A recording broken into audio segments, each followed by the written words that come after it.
The master of the prefecture, 13. Xiao Yuancheng's face turned slightly unnatural. He softly coughed. This servant who casually spoke his mind. It's better to beat him to death. Otherwise, he might ruin our prefecture's reputation. Lord, this person had been loyal to you for so many years and done so many things for you. It's fine that something is wrong and you're not helping, but you dare to think about killing me to keep the secret? Housekeeper lifted his head angrily. If you keep on talking nonsense, do you believe that I will kill you? Housekeeper Zhou, Lord doesn't need to threaten me. Today, the matter had revealed itself, and the Lord dared to pretend as though you didn't know this. Then I don't need to hide and keep it from everyone. All the precious treasures in the prefecture's storage room. If I didn't have the Lord's keys, then how am I able to take them out? The overbearing sentences made by housekeeper Zhou made Xiao Yuancheng flustered and exasperated. His eye sockets were on the verge of splitting. You are framing me. Humph. Framing? Lord is the emperor's son-in-law and I am just a small housekeeper. Why would I find the need to frame you? The keys to the prefecture's storage room, you have been the one keeping them. Only you are able to open the storage room.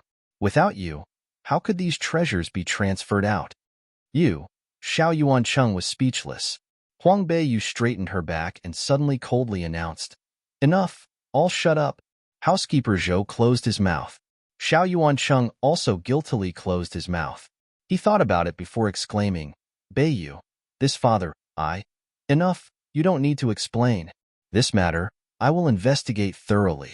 Father, give me the keys to the storage room. I will open to see just how many items are missing. This key isn't on me. Huang Beiyu suddenly turned her body around.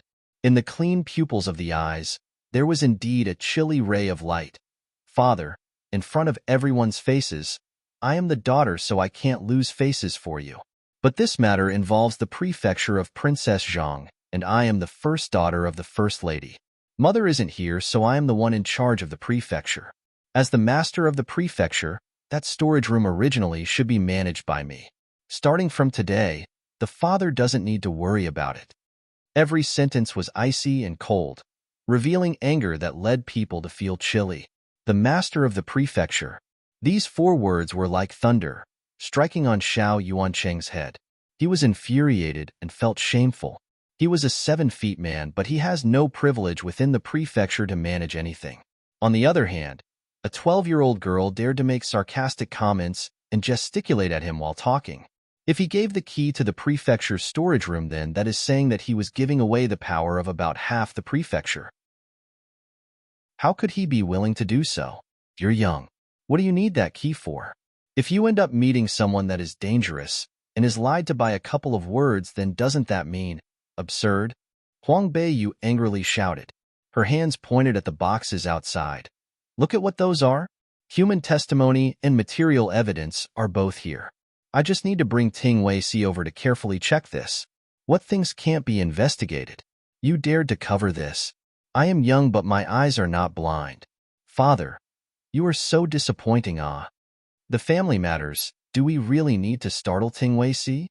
As soon as Xiao Yuancheng heard that she was going to ask for Ting Wei-Si to investigate this, he started to be worried. The laws of Nanny country are strict, and the punishments are even harsher. All the past emperors of Nandy country all loathe frauds and greediness.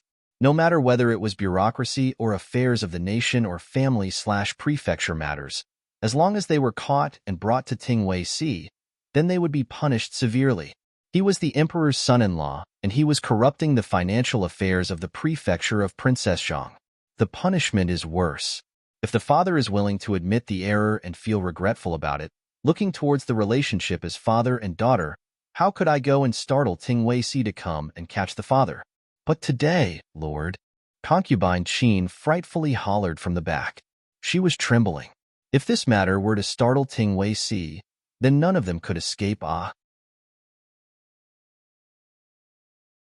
The master of the prefecture, 14. Xiao Yuancheng is also aware of the weight of the matter. The Huang Beiyu right now is different from the trash in the past. If it was that trash from the past, he could have locked her up in the floating cloud pavilion and never let her out. But today, in Lingyang College, he had personally witnessed her deal with Lin Wanyi and Lin Zicheng. Furthermore, she had killed a servant at home. Even Xiao Qiyuan had personally come to express his goodwill, so who would dare to touch her now? This girl can't be offended right now. Just by making her slightly unhappy, she had actually invited people from the Commander of Justice to come here. With such a big matter, it would definitely alarm the emperor. The emperor had already suspected that Xiao Yuanchun has been cruel to Huang Beiyu. If the emperor catches his weakness, then his career as an official would be ruined. After thinking it over and over again, Xiao Yuancheng decided to abandon the car to protect his honor. After all, the path of an official was more important. He had also hidden quite a sum of wealth over the years. It shouldn't be a problem for him if he leaves his relationships behind. Honestly speaking, Princess Zhang's residence's treasury is basically an empty shell now. The treasures inside the treasury are mostly fakes. What's the use of a guard to guard those worthless things? After thinking about it, Xiao Yuancheng sighed. He slowly took out the key from his chest, handing it to Huang Beiyu. Huang Beiyu received it and slowly said, "Dong Ling, thoroughly interrogate Steward Zhou to report all the treasures that were smuggled out previously. Also, make sure to report all the correct tax revenue that Princess Zhang's residence had collected over the years." Xiao Yuancheng said in dissatisfaction, "Beiyu, are you really not trusting your father?" "Father, you have a lot of matters to handle, so you had overlooked a few things. How could I trust you? How could things have gotten to this point?" Huang Beiyu said coldly. Xiao Yuancheng's expression was unhappy. This girl has really rebelled. She actually dared to teach him a lesson. However, the matter had already been cleared up. After the interrogation, Steward Zhou would reveal all the items he had kept hidden for so many years. Paper can't cover fire. Nothing could be concealed. Humph. The reason I'm using the property in this house is for this family. Do you think it's easy for me, all these years? Your mother has been dead for many years, and I don't have a high position in the military. If I didn't use this money to manage this residence, do you think that Princess Zhang's residence can remain peaceful until now? Father is confused. Huang Beiyu tried her best to suppress her voice to prevent her anger from erupting. If you want to manage the residence, you can give it out openly. For the sake of Princess Zhang's residence, would I say no? But now, it's like you've been caught like a thief. If this gets out, how many people will laugh at us? Xiao Zhang's face and ear turned red as he said, "Since this matter has already passed, let it pass. No one is allowed to bring it up again, much less spread it out." Huang Beiyu snorted coldly and instructed Dong Ling, "Take Steward Zhou to the Flowing Cloud Pavilion and interrogate him." After finishing her sentence, she turned to look at concubine Shui. "I remember that for many years, it has always been concubine Shui who manages the Princess Zhang's accounts, right?" Concubine Shui's face stiffened. How come she's asking for the account books for the land deeds so quickly? She's so quick to cut through the mess and muddy waters, not wasting time at all. This decisive and fierce character, why did it not resemble Princess Zhang's gentle character at all? "Yes, I'm in charge of all of it," Concubine Shui said hoarsely. She was in charge of Miang region's accounts and Concubine Qin was in charge of the Qinghe region's accounts. Everyone in the household knew about this matter. Hence, even if she wants to put the blame on someone else, she can't. I'm sure that Concubine Shui has managed Miang region's account very well. Let Xiachun go get it so I can have a look. The master of the prefecture, 15, Concubine Shui, on the other hand, wasn't worried or frightened. She ordered for Xiachun to bring the account books over. She always has been a detailed person, knowing to leave a road behind her. She was different from Concubine Qin, that type of idiot mind. The matter of the account books, she never had someone else done it. She always did it herself. Therefore, she wasn't worried that it might implicate her in when they were interrogating housekeeper Zhou. Xiao Chun brought the account books over to Huang Beiyu. She flipped one open, glancing at it and not looking anymore. She knew the type of person Concubine Shui was. She wouldn't easily let her be able to use the information against her. Therefore, she didn't spend time arguing based on this matter. She took the account books and let Dong Ling bring housekeeper Zhou and Peiyu before going to Lu Yungu. Housekeeper Zhou was carried into Lu Yungu by servants, and Huang Beiyu had ordered for them to interrogate him properly. If he confessed everything truthfully, then she might let him go and let him bring Peiyu home to enjoy the rest of their lives. At this time, housekeeper Zhou was completely disappointed with Xiao Yuancheng. Therefore, he had confessed everything. He told them about how he helped concubine China and Xiao Yuancheng make fake account books, how he used fake items to transfer the precious treasures within the prefecture's storage room out, as well as where taxation that concubine Qin had gotten from the region Qinghe was used towards, etc. When Dong Ling had finished interrogating him, she had locked housekeeper Zhou and Peiyu into one side room. Then she went inside to report this to Huang Beiyu. When Huang Beiyu was finished listening to this, she faintly smiled. This housekeeper Zhou knows what's best for him and is smart. This concubine Qin had found him and made a wise decision in doing so. However, it's because housekeeper Zhou was too smart that this time, concubine Qin might not be able to sleep. How can she be able to sleep tonight? Look at her expression today. When housekeeper Zhou is really caught, she probably wouldn't even dare to close her eyes. Dong Ling also grinned. Huang Beiyu pondered over it before exclaiming, "Isn't Xiao Yuancheng afraid that his scandals would be spread to people? You go look for a servant and let him make this matter publicly known. The best if the whole city ends up knowing about this." "Yes, young miss." Dong Ling happily left. The room was quiet now, and Huang Beiyu picked up 100 Ways of Refinement scroll up again. She flipped through the scroll. She wanted to wait until the day is dark and then go out to find family boo Jier's Luo Luo. Concubine Qin's Chiu Rong Yuan at this time. Within the room, came crashes and bangs as well as concubine Qin swearing. "That slutty girl. How come she dared to show off herself?" "Mother, just be quiet." Later on, if someone hears it and it goes to her ears, it's another thing she can use against. Xiao Rou and Xiao Zhongqi sat next to each other, watching as their mother smashed things. Who dared to go and notify her? As concubine Qin exclaimed this, she seemed to remember something. She raised her head to inquire, "Where's Pei Xiang?" All the maids in the room all shook their heads, petrified. Concubine Qin glared and shouted, "Go tie Pei Xiang, that Wenqin." A couple of maids hurriedly went out and coincidentally, they saw Pei Xiang at the door. They rushed to say, "Sister Pei Xiang, the lady is looking for you."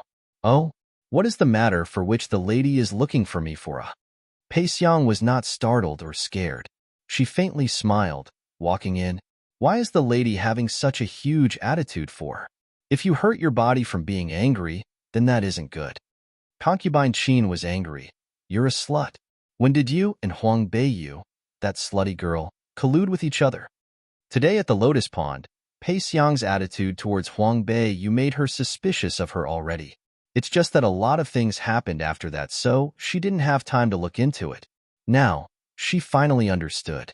As it turned out, by her side, there happened to be a spy by her side without her knowing. I am advising for concubine Qin to keep your mouth clean.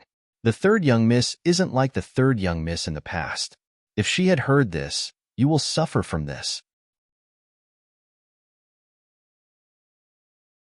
The master of the prefecture, 16. Slut? What kind of attitude is that? Xiao Rou slammed the table and stood up. This Pei Xiang used to be a very capable maid that followed by her mother's side. How could she? Fourth miss, I won't hide it from you. Right now, I am third miss's servant. Even if you want to hit a dog, you have to look at the owner. You should try to stay sensible, she smiled triumphantly. Concubine Qin's sinister gaze swept over, and she said angrily, "You, a lowly servant, dared to betray me and joined Huang Beiyu's side. That's great. You really have grown up. All these years, I've raised an ingrate." Concubine, what betrayal? In Princess Zhang's residence, there is only a proper master, Princess Beiyu. As servants, we are completely loyal to our master. So how is it betrayal? She's the real master? Why didn't you treat her as the real master before? Haven't you done enough bad things to her before? Aren't you afraid that she will seek revenge after she finished using you? Concubine Qin said as she smiled sinisterly. Pei Xiang felt goosebumps all over her body, but she still said firmly, "Concubine, don't worry.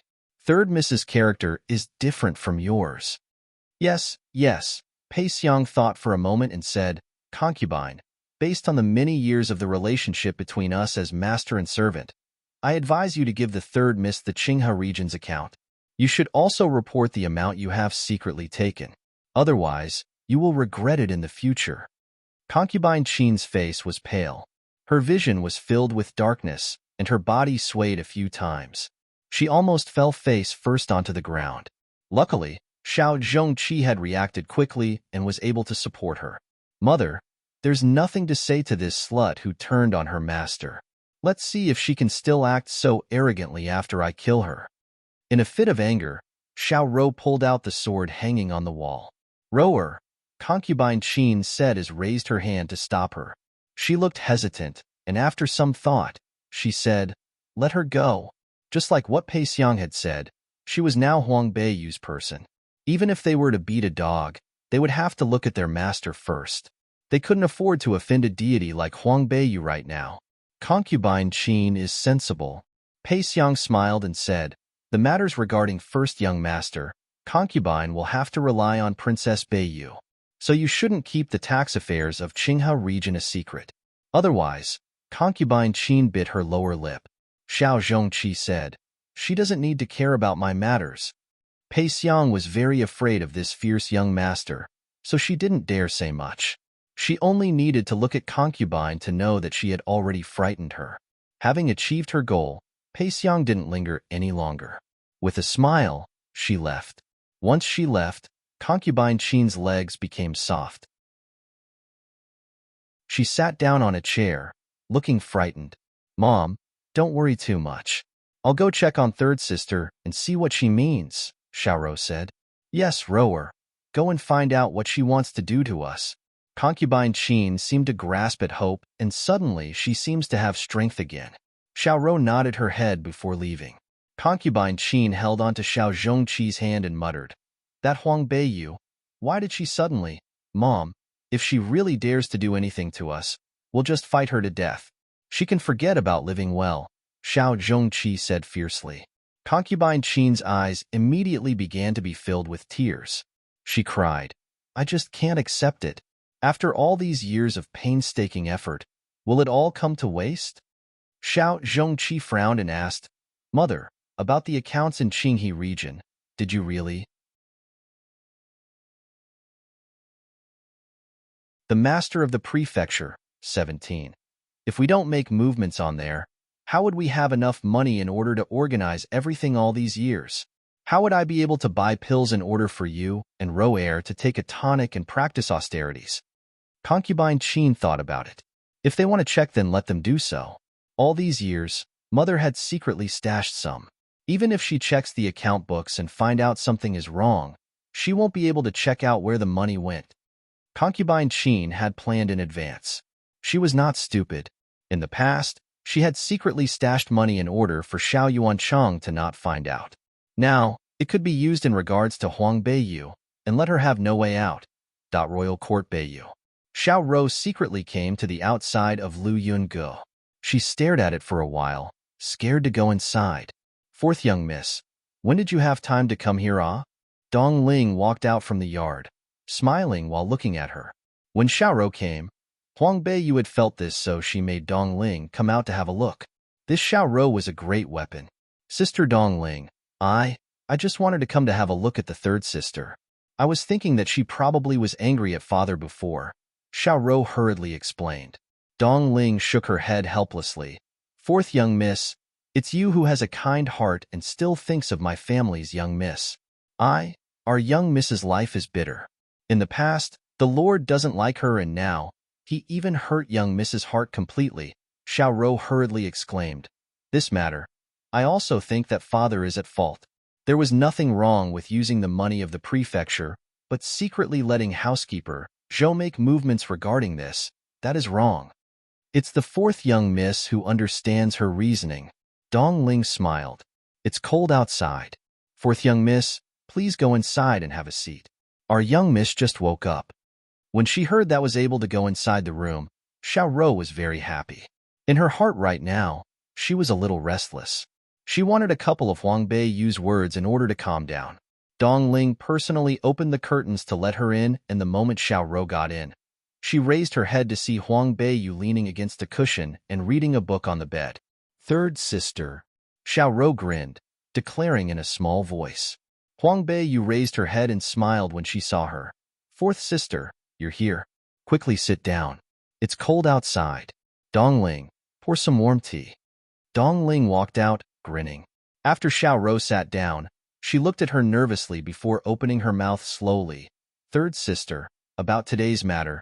Today, by the lotus pond, I heard that concubine Qin was insulting the royal family, and if the words were spread out, it'll cause a huge commotion.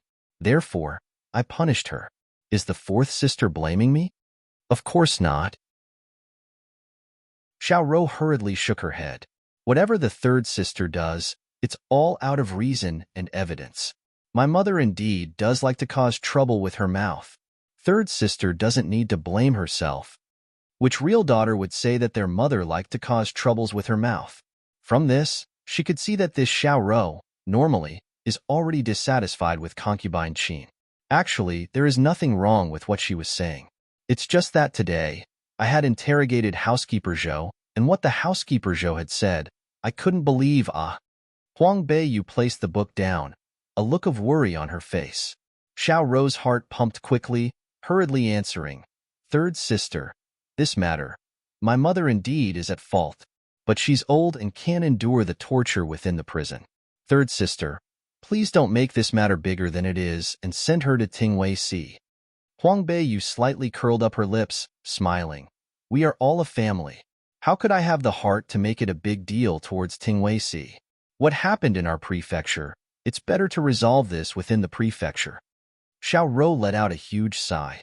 If they went to Tingwei Si, her mother would go to hell for greed, and she would be done forth too. Third sister's heart is kind. It's just that this matter, how does the third sister plan to take care of it? Xiaorou carefully inquired.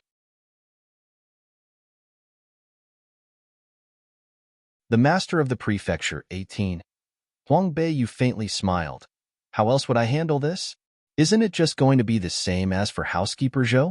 As long as you guys compensate for the money lost, I naturally won't argue anymore. Compensate for the money lost. Xiaorou's face was slightly ugly. Right then, Dongling came in with warm tea and heard their conversation. She said, these couple of years, concubine Qin had been cultivating the elder young master and the fourth young miss and used quite a bit of money. Plus, add on to the lord's expenses, how would they be able to make up for the money lost? Huang Beiyu nodded her head. That's right also. Big brother and fourth sister are all part of the family. It's a must that money is spent on them. It's just that I heard from housekeeper Zhou that concubine Qin probably had secretly stashed some. Xiaorou bit her lips. When she heard that she said it's a must that money was spent on them, she was secretly happy about it. This meant that Huang Beiyu still looked at her as the young miss within the prefecture. My mother did secretly store some money. However, she is quite stubborn and probably won't be willing to give it up. Dongling lowered her voice. Fourth young miss, my family's young miss's personality, you probably clearly know of it. The loss within the prefecture of Princess Zhang can't just be lost. Before what the concubines had used, it's fine. It's just that the secretly stored, no matter what she can't allow it. This matter, it's fine to resolve this in the prefecture. If it caused a huge commotion, you thought about how the consequences would be like? You and the elder young master are still young. The future is still bright. Third sister, if my mother is willing to give up the secretly stashes, you really won't pester endlessly about it? Huang Beiyu faintly raised her eyes. Fourth sister doesn't believe me. No, I naturally believe you. It's just that a ray of light flashed by in Huang Beiyu's eyes. Fourth sister, you probably know where the concubine Qin had hidden her things, right? If you say it out loud, concubine Qin probably won't let you go, or maybe she might break off her relationship with you. This is all unknown. Xiaorou's eyes immediately turned red. The tears dripped down her face. It is impossible to satisfy both righteousness and benevolence. Third sister, teach me how to do this. Huang Beiyu laughed coldly in her heart. This matter, she didn't need to teach her. As long as she slightly gave Xiaorou a backup and some benefits, Xiaorou will definitely do sell her mother off, this type of matter. Fourth sister, a couple days from now, Empress Dowager and Princess Shihi are going back to the imperial capital. When the time comes, I will deliver a notice to the palace. begging to see the Empress Dowager and Princess Shi. I will bring you along to the palace. Xiao Rou wiped her tears off. She stared at Huang Beiyu, stunned. What are they going to the palace together for? Dong Ling hurriedly added on. Fourth young miss, how did you forget? In the past, when Princess Shi and the Empress Dowager left the palace together in order to pray for blessings for Nanny Country, she had made a remark saying that she will not marry the whole life. She will serve upon the spirits in order to exchange for peace within Nanny Country. Since then, Princess Shi had the intentions of choosing a talented woman who knew everything from each prefecture, accepting them as her adopted daughters. The first daughter's status is precious, so Princess Shi just wants to choose from daughters of concubines. Xiao Rou heard this and was frozen for half a moment before she suddenly stood up. She kneeled in front of Huang Beiyu. Third sister, you are giving me this chance, this benevolence. How can I repay you back? I am just giving you this type of chance. Whether it works or not is up to you. You are a smart one, so you naturally should understand that by being the foster daughter of Princess Shi, concubine Qin's reputation from before can't affect you anymore. Xiao Rou tightly held her hands. Because of excitement, her face was slightly red. She stated determinedly, I understand. My mother had made a mistake, so she originally should repaying back. Even though I am her daughter, I can't watch her make mistake after mistake. This maid had said this before. That fourth young miss is the person who knows logic and reasoning best. Dong Ling helped her up.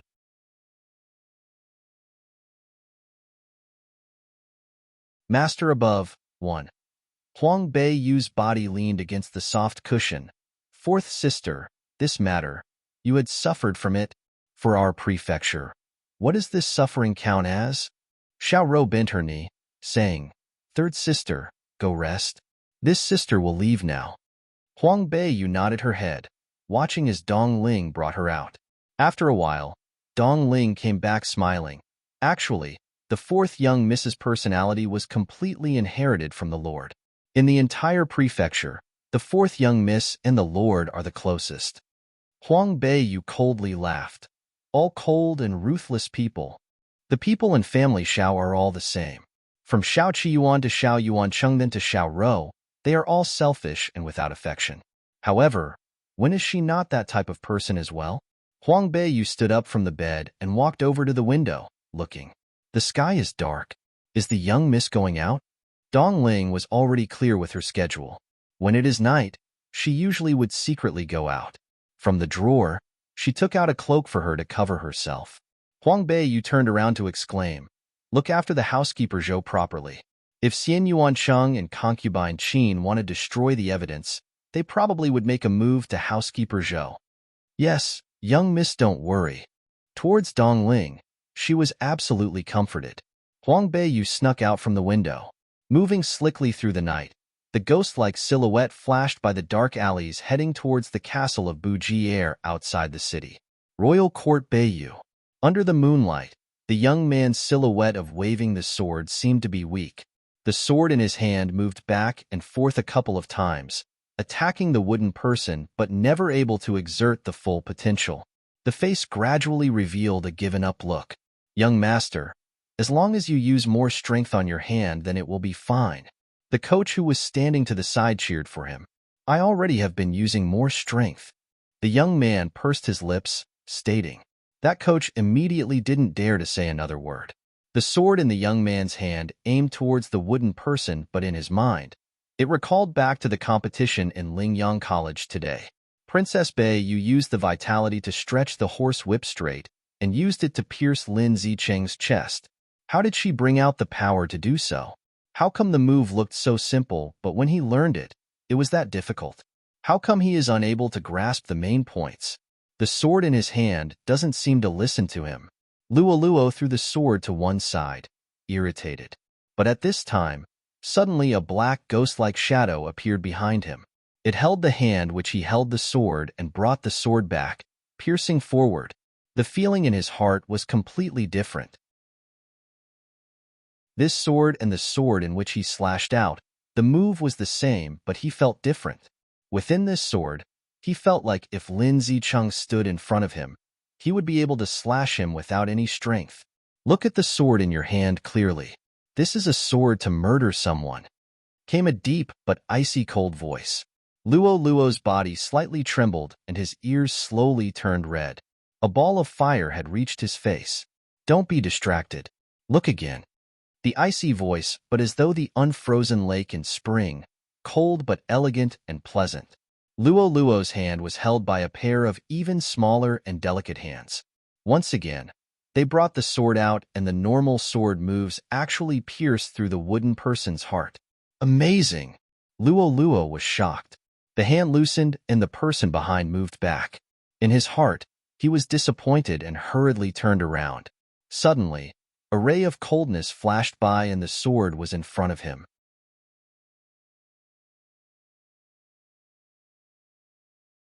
Master above too, wow! Luo called out loudly. He hurriedly picked up his sword to block, harshly beaten back a couple of steps. That coach was shocked by the sudden black silhouette. After being stunned for a moment, the young master he was supposed to protect had begun to fight with someone else. Who are you? The coach yelled, immediately rushing over after drawing the sword out. Don't come over. It's my friend. Luo yelled while using his sword to block against them. That coach was surprised. The young master's friend? This body of the black cloak was so mysterious. Could it be the rumored Shitian? Under the cloak, Huang Beiyu's clear and cold voice was mixed with a slight smile. Have some turns against me, using the moves that I just taught you. Okay. Luo nodded his head and recalled back to the moves from before. In his heart, confidence immediately burst. Look clearly at the sword in your hand. This is a sword used to murder people. Right. This is a sword used to murder people, not used to play around. Luo deeply yelled and the moves with his sword were much quicker than before. The strength in his hand was stronger by a couple times more. Good. Quicker. Don't mess up. Stay calm. On one hand, Huang Beiyu exchanged blows with him, and on the other hand, she instructed him calmly. Her sword was instructing Luo's sword. Sometimes quick, sometimes slow. Sometimes right and sometimes left. The sound of the weapons clashing against each other formed momentarily fireworks. Luo, from the start, was a little hurried, then slowly he was able to keep up with the moves under her instructions. One move, one form, was as quick and agile like hers. There were no beautiful moves, just simple but crafty moves. This sword was a sword to murder someone. The coach stood to the side and was flabbergasted with what he was seeing. His eyes were almost unable to keep up with the black cloak's silhouette. It's just that sometimes he could see a strand of red hair revealing itself from the bottom of the cloak as though flame burning under the moonlight. Powerful. Indeed, very powerful. Such a simple move, but from it could be seen how profound Shitian's cultivation was. She didn't need to use any beautiful moves, and every time the sword went down, it was definitely able to take someone's life. The coach who was viewing this battle felt his blood boiling up. Don't mention Luo was in the battle. His hand, almost every time it bumped against Huang Beiyu's sword, was shaken to the point it was feeling numb. But this feeling of numbness led him to become even more excited. The type of excitement he had never felt before in his whole life. Battle. This was the real battle. In the past, when the coaches fought with him, it was basically like little kids playing games. There were no frantic grapples. There was no determination of victory or loss. One competition, no matter how many tricks there are, it was only a child's play. Luo fought with all he had, and even the sweat on his forehead appeared. He forcibly went against Huang Beiyu 10 times before the sword in his hand was flicked in the air. Huang Beiyu placed the weapon back on the weapon shelf and then turned around, jumping on the roof. The black cloak blew around. She waved her hand at Luo. Come on. Luo answered. He obviously wouldn't be able to jump on there so confident and at ease. He could only choose to climb up from the ladder by the side. He slowly walked over to Huang Beiyu's side. The evening wind blew against them. Luo's wet hair was softly blown by the wind. He turned around to glance at the side silhouette of the mysterious master. In his eyes, it was filled with worship. Shitian, as it turned out beside a summoner. You are also a master in martial arts. Master? No, I'm just respecting the sword in my hand. Huang Beiyu faintly responded.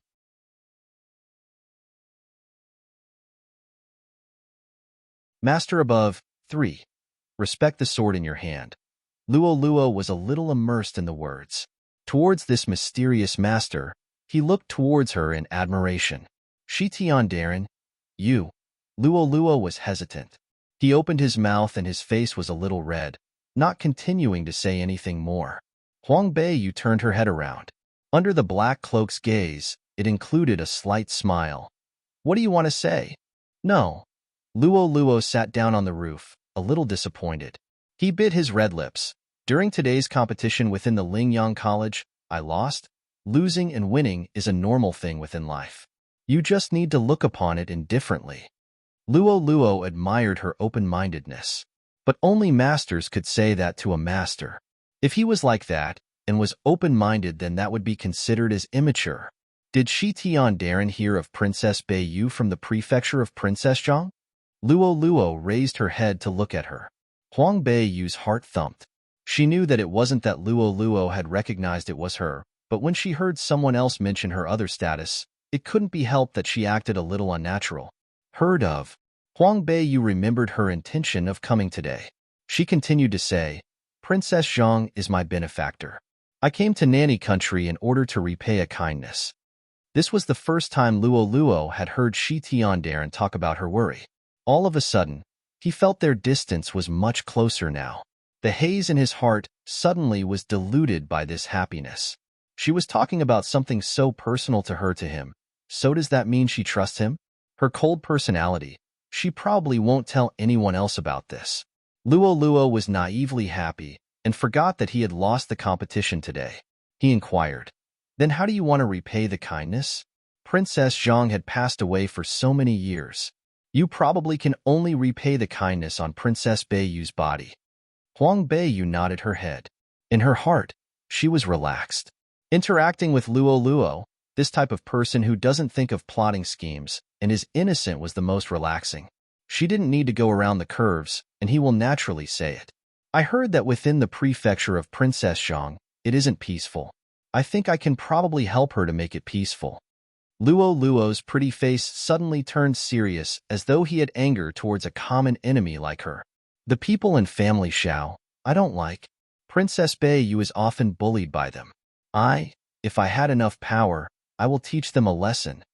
The corner of Huang Beiyu's lips slightly curled up. In terms of bullying people, I can help.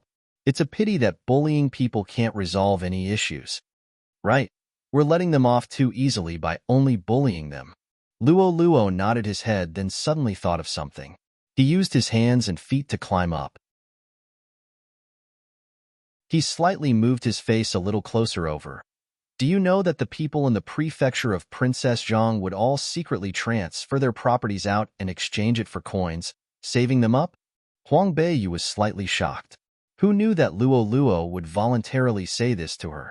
She softly coughed, asking, How do you know this? I had seen this happen a couple of times. When the concubines of family Xiao come to our Bu Jier's money farm, the shop assistants all say that they are huge customers. At that time, I didn't understand. If they were our money farm's huge customers, then the coins saved in the money farm, at least, needed to be over 1 billion. How would the concubines in the prefecture have that much money? Luo Luo spoke the truth. Towards Shi Tian, he didn't hide anything from her. In his heart, he didn't think it was necessary to do so. Although this was the secret within the money farm, he took Shi Tian to be his friend. There was no reason not to help her. Plus, if he had said this, he could also help Princess Beiyu, so he was happy to say so.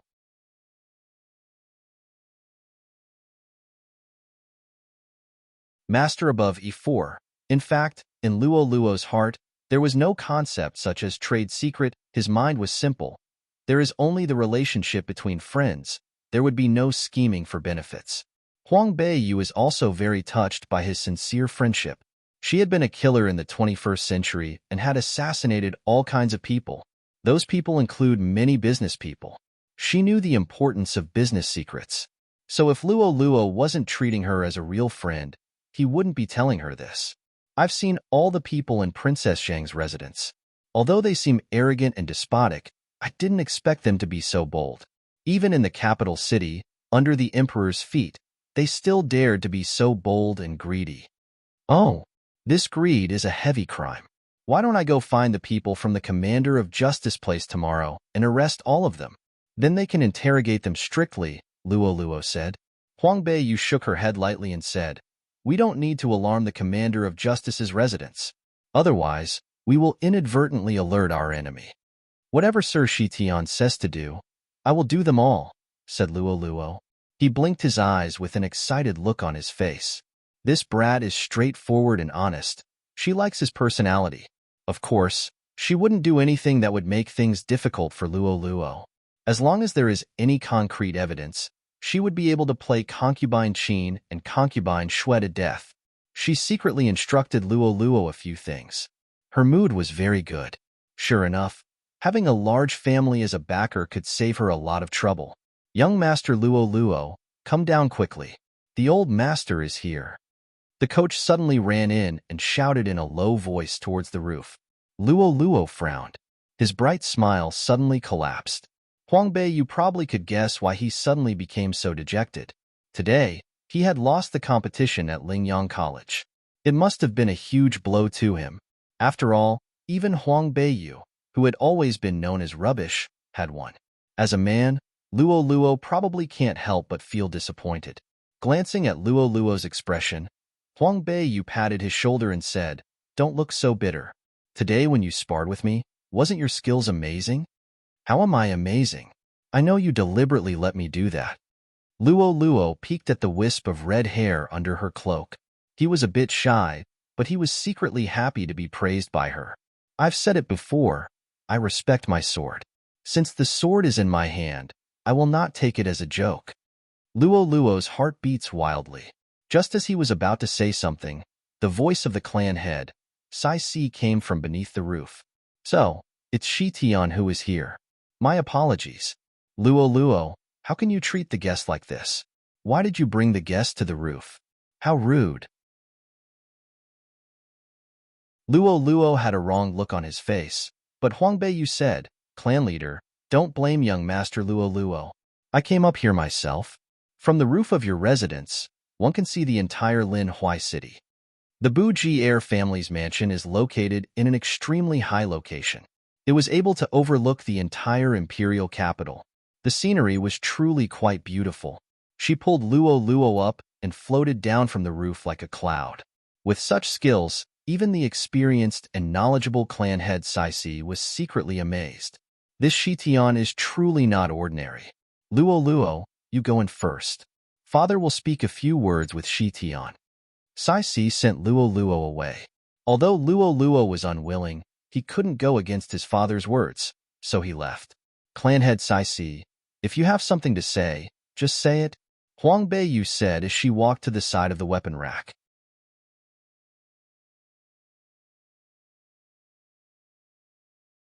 Master above, 5. Clan head Sai Si didn't beat around the bush. He directly asked, Sir Shitian has interacted with Luo a few times. What do you think of his talent? Huang Beiyu was stunned. What does Sai Si mean? He knew his own son the best, didn't he? Why did he ask her? Young Master Luo is intelligent and he diligently studies. In terms of talent, Luo is indeed lacking a bit, Huang Beiyu said. However, looking at how he was sparring with me just now, I found out that he is very smart, agile, and not dull. Seeing one move, he would predict the next. Ordinary people would not be able to compare to him. Sai Si stroked his short beard and laughed loudly. You are too courteous, Shi. If you think I'm saying this because I'm being polite, then you're insulting Luo, Huang Beiyu said coldly. No. Sai Si hurriedly shook his head. His expression was somewhat gratified. I am just very happy that in your eyes, your esteemed self is still able to give such a high evaluation to Luo. Huang Beiyu looked at him coldly but didn't say a word.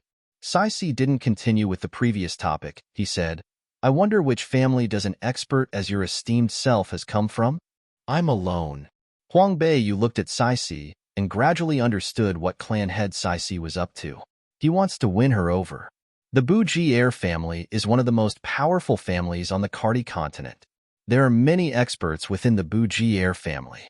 Many experts of the continent would choose to rely on the Buji family. This was because, due to Buji family's strong backing, they would have nothing to worry about. Sai stroked his beard as he pondered. You are very powerful, but have you ever thought that in the continent, one person is always lacking in power?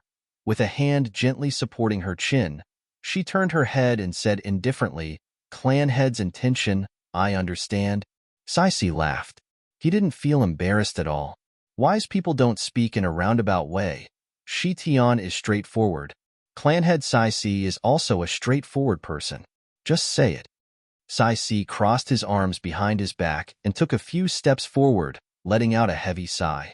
He said, I have always hoped to train Luo to be my successor, but his interest never rested on the family's business. He only wants to become someone powerful. Without a choice, I've also recruited many experts to teach him, but his talent is limited. After saying that, Sai turned around, a glint of light flashing through his deep and astute eyes. I heard from the coach about your teachings to Luo. If you could take him in as a disciple, is this the condition clan head Sai is proposing? No, definitely not. Sai said firmly, it's just one of my wishes. It is a great honor for you to join our family. Why would I offer you any conditions? Huang Beiyu pursed his lips. No one could see her face under the cloak. However, the cold and clear aura that she gives off still made clan head Sai feel uneasy. After quietly waiting for a while, Huang Beiyu slowly spoke out. I won't join the Buji family. Clan head Sai didn't hide the disappointment on his face.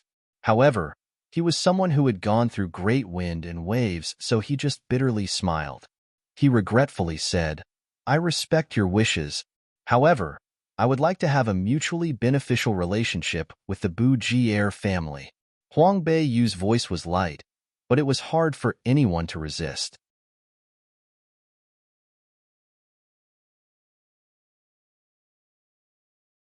Master above, 6. However, I really wish that the family of Buji is the relationship of mutually cooperating and benefiting each other. Huang Beiyu's voice was faint, but it led people to have the feeling of unable to reject her. Of course, the matter with Luo is not collaborating. Sai listened to this.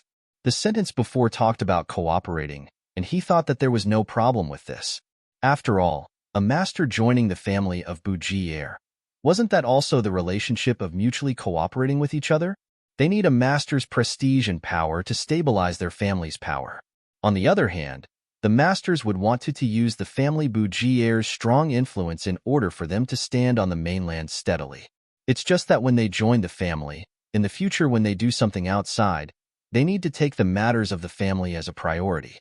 They would be restrained by a little bit. If it was just the relationship of cooperation, Shi Tian is Shi Tian while family Buji is family Buji. They will not interfere with each other. When needed, they will help each other. This type of relationship was quite well. In his heart, Sai was preparing to agree, but he heard Huang Beiyu's sentence after. He was stunned before revealing a delightful look. What Shi Tian Darren's meaning is you are willing to accept Luo as your apprentice. It's not that simple to be my apprentice. The sufferings that one would face is more than others by 10 times. Tell me about it. After clan leader Sai went back to ask about young master Luo's opinion. Huang Beiyu exclaimed this without expression. Don't need to ask. I am willing to. Obviously, I am willing to. What does suffering count as?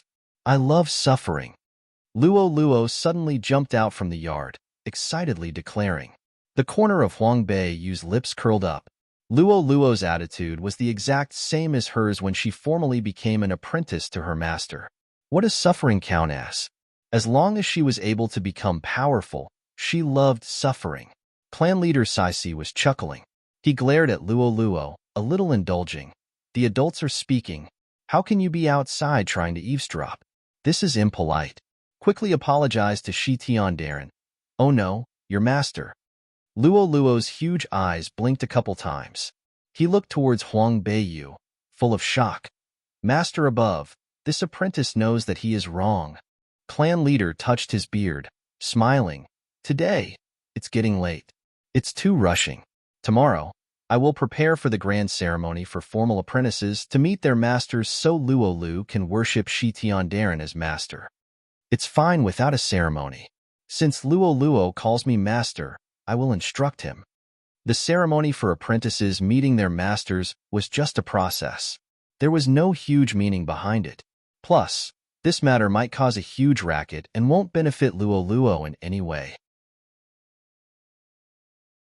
They need to know that those who stood high up, the more people who wanted to harshly slam them down.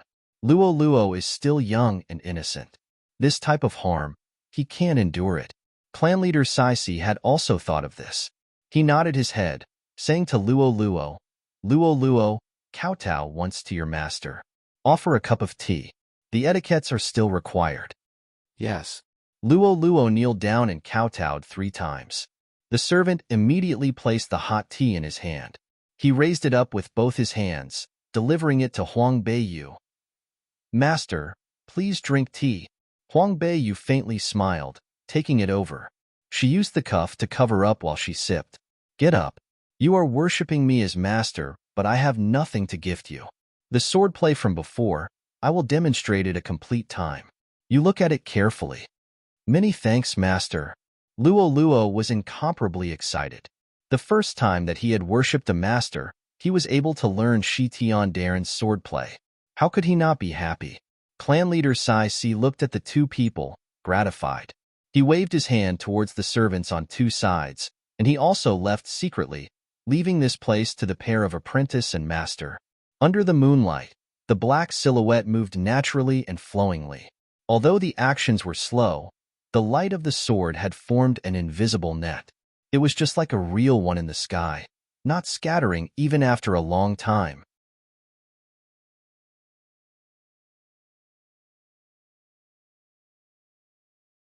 Master above, 7. As the black cloak passed by, it was accompanied by the cold light of the treasure sword. There were killing intent everywhere. Practice hard. I'll come back tomorrow. Yes, master. Take care. As soon as Luoluo finished speaking, a huge white ice luan spirit bird flew down from the sky. Huang Beiyu jumped onto the bird and a cold wind blew past them. 1 person and 1 bird had already flown far away. Luoluo looked with adoration. Master is so powerful. He also wants to become an expert. One day, he wants to be able to soar through this sky together with her. The sword danced in his hand as the bright moonlight shined on the treasured sword. A cold ray of light flashed across Luoluo's black and resolute eyes. The massive body of the Ice Luan spirit bird streaked across the sky. In the distance, Princess Zhang's residence could be seen. Under the night sky, balls of fire appeared, and thick smoke billowed out. Looking at it carefully, wasn't that the direction of the flowing cloud pavilion? Her heart tightened as she immediately rode her Ice Luan spirit bird and flew toward the flowing cloud pavilion at lightning speed. Dong Ling was still in the flowing cloud pavilion. Steward Zhou and Pei Yu were also locked inside. The people who set the fire probably thought that she was in there too, so they didn't stop and just set it all on fire. They can destroy evidence and even blame it on the people of the Duke of An's residence. Truly poisonous. Fire. Quickly put out the fire. Put out the fire. Get water. Put out the fire. Princess Zhang's residence has already become a mess. The fire had spread rapidly. The maids and servants did not dare to enter and could only splash water on the surroundings, but it was completely useless. The people outside were also alarmed. The people from the residence of Duke and were watching with wide eyes. The surrounding commoners had also run out of their homes to watch. It was a huge mess outside. In the residence, Xiao Yuancheng and the other concubines had also woken up, but none of them dared to approach. They only stood far away from the fire and commanded the servants to go and extinguish the fire. Poor third miss, how did a fire start here? Concubine Qin hypocritically wiped away her tears, perfectly matching her deathly pale face. She really portrayed a sad feeling well. In my opinion, it's a form of retribution. This is simply retribution for the kind of people who are cold and ruthless, have no filial piety, and no respect for their elders. When Xiao Ling saw the roaring fire, she couldn't help but want to add more firewood to the fire. Her heart was filled with joy. Yesterday, she had wanted to make peace with Beiyu, but that girl was too arrogant. Now, do you see it? This is called retribution. Linger. Concubine Fong tugged her sleeve. Don't speak nonsense. She's your little sister. What sister? I don't have a sister like that. Xiao Ling pushed off Concubine Fong's hand. Concubine Fong is a frail woman. She immediately fell backward to the ground with just one push. When she raised her head, all she could do was look sadly at her daughter. They're both born from the same bloodline. How are they so different? Concubine Fong said in a low voice. She didn't want the sharp-eared Xiao Yuanchang to hear her words. She turned around and a leg kicked her in the shoulder.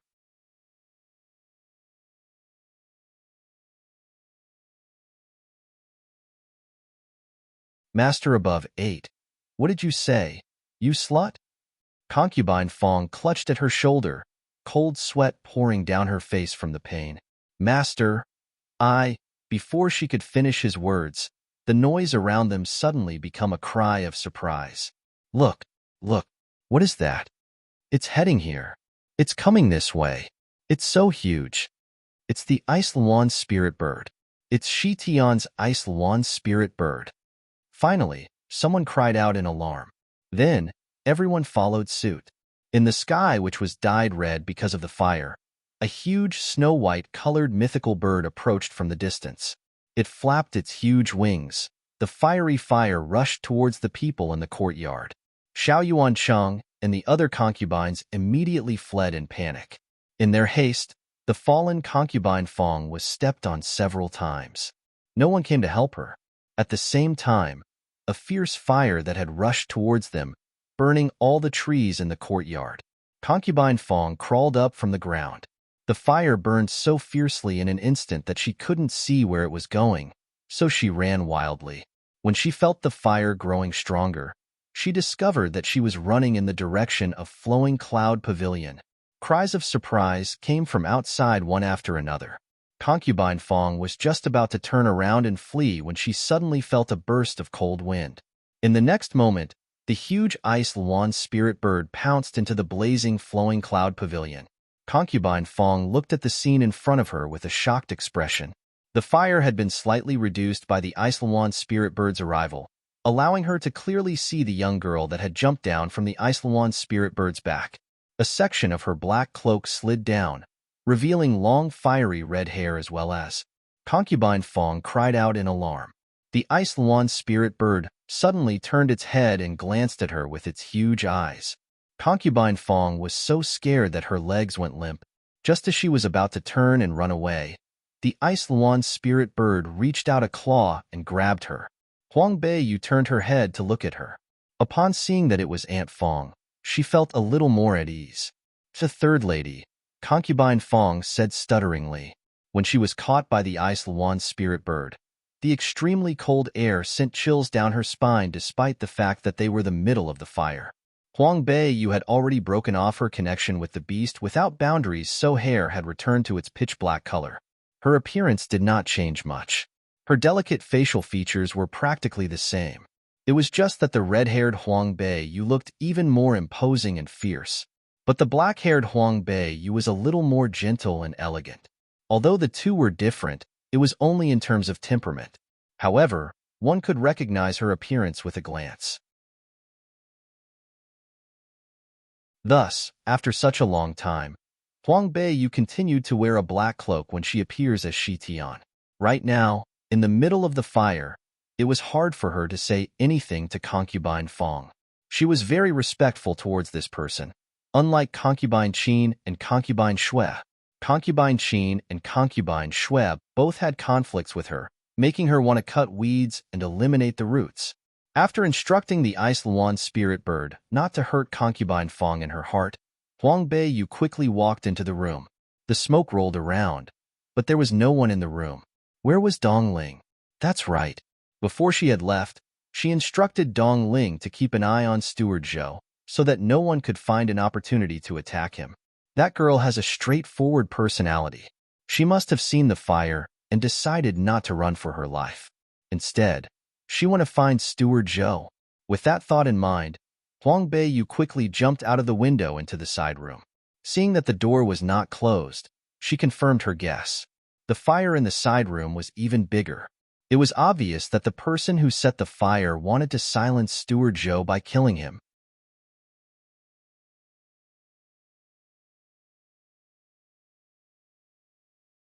Master above 9. With one leg, she kicked the door that was about to be burned down. As soon as she rushed in, she immediately heard the crying and coughing sounds inside the room. Peiyu, your father can't be saved anymore. Quickly leave. Cough, Dong Ling said as she anxiously tried to persuade her. Hearing Dong Ling's voice, Huang Beiyu's spirit was roused. She took out an ice feather to sweep away the fire surrounding her before walking in. I'm not leaving. Let go of me. Let me go. Dad, wake up, cough. Let's go, Peiyu, Dong Ling shouted. However, Peiyu had already fainted. Huang Beiyu rushed inside and wept the ice feathers over. The violent and raging flames were immediately extinguished. A cold aura surrounded them because of the ice feather.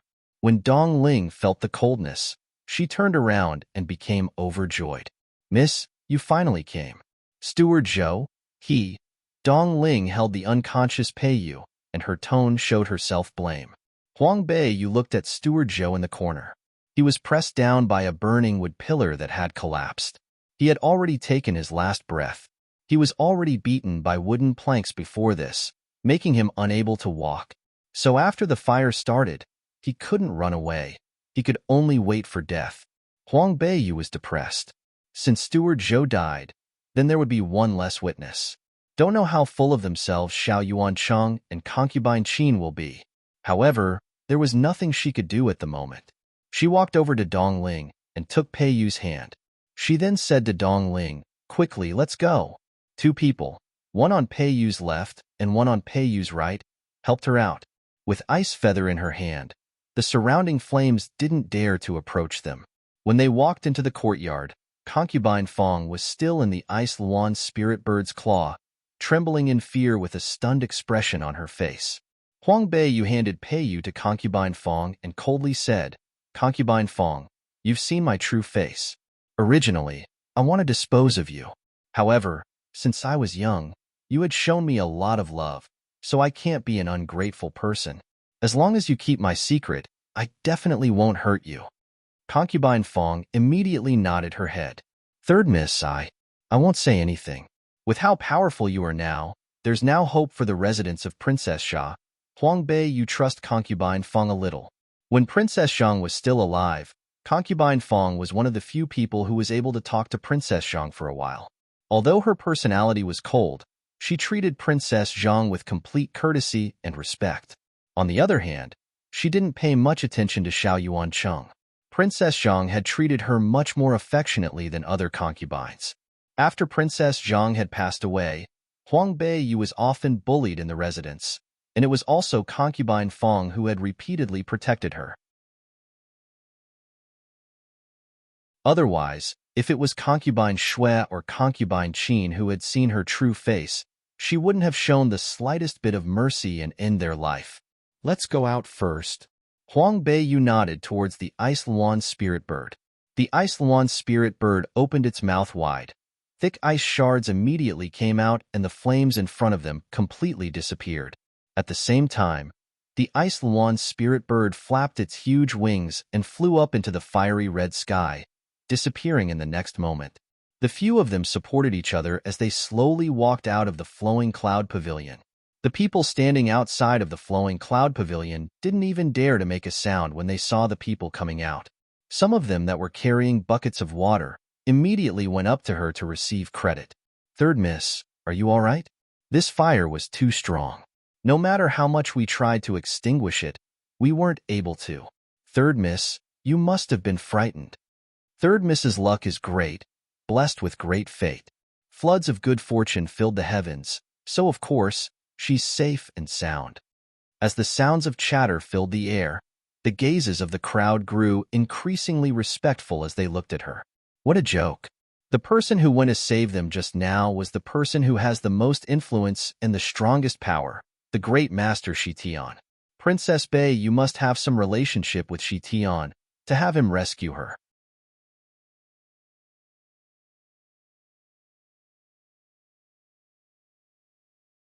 Master above, 10. Although these people didn't say anything, in their hearts they understood. This Princess Bei Yu was someone they shouldn't provoke. Huang Bei Yu's face was gloomy and she raised her hand. Those maids and servants didn't dare to say anything, all moving to one side. Bring Pei Yu off and find a doctor to check her out. Huang Bei Yu's gaze moved to the front, looking at Xiao Yuancheng and concubine Qin, those in the far distance and afraid to come closer. The ice coldness inside her clear eyes felt pressuring. It was still fine for Xiao Yuancheng, but concubine Qin directly moved a couple steps back from that gaze, the heart thumping rapidly. Huang Bei Yu slowly walked up and the gloomy eyes were too terrifying, so no one dared to say anything first. Compared to Dongling and Pei Yu, her body was considered fine. There was not a dirty place on her face. It was clean but filled with a severe, imposing manner. Cough, Xiao Yuancheng coughed. The voice was dry as though it had been burnt by the fire from before. Bei Yua, it's good that you're fine. Father has been worrying for you. Huang Bei Yu coldly lifted her head, icily staring at him. Worrying for me? If father was worrying for me, how come you didn't come in to save me? Fire was too big. Father wanted to go in, but I couldn't. Xiao Yuancheng drily laughed, pulling at his face. That look was really disgusting to the full extent. Huang Bei Yu sneered. Father can't come in, but the second sister is an ice-attributed summoner, and she can casually just come in to save me. How come father didn't let the second sister come save me? The normal type of fire, ice-attributed summoners, won't even place them in their eyes. Xiao Yun is already a 3-star summoner. The ice-attributed heavenly snow cat. Sneezing is like pouring snow. Going into the sea of fire to save someone is like going into play. Xiao Yuancheng knew this point as well. Right then, he felt as though he was losing faces. The situation was dangerous. Father didn't think of this point before. When I thought of this point, Shi Tian already appeared. Since her appearance, your second sister is not needed. As it turned out to be, this looks like your daughter's life, and father's heart, whether it should be saved or not, is still to be hesitant. Huang Bei Yu coldly humphed. The arctic gaze in her eyes seemed to be able to kill someone. Xiao Yuancheng couldn't open his mouth for a moment due to the pressuring, imposing manner. Only that Xiao Yun replied, Third sister, this fire suddenly started to burn. Who would know this? How can you blame the father for this? I didn't blame the father for this. I just blame the person who set the fire up for having such a vicious thought. Huang Bei Yu's eyes turned cold and the corner of her lips curled up. That arc was icy and harsh. Those who dared to harm me, don't let me catch them. Otherwise, I will demand the same thing back 100 times more. The words said led everyone's hearts to chill. Their hair on the body stood up. Concubine Shui smiled. Third young miss, don't harm your body from being angry. This fire might be an accident. I also hope it's an accident. Huang Bei Yu faintly smiled. This matter, I will give to Tingwei Si for them to handle with. Lu Yun Go, from now on, no one can walk in a step at all in order to avoid destroying the evidence. Xiao Yuancheng's face turned. How come you need to bring Tingwei Si up? If the matter is brought to the attention of many, it won't serve us good. Huang Bei Yu coldly exclaimed, Father, housekeeper Zhou already died in the fire. A person is dead in the manor. How can we not report to the Tingwei Si? Housekeeper Zhou died? Xiao Yuancheng, at one point, couldn't hold it in. The face actually revealed a glimpse of happiness. He was pinched by concubine Qin in the back, then the look on his face vanished. Dead. Huang Bei Yu declared. However, before he died, he said that he said everything that should be said. What needed to be investigated, I will go do so.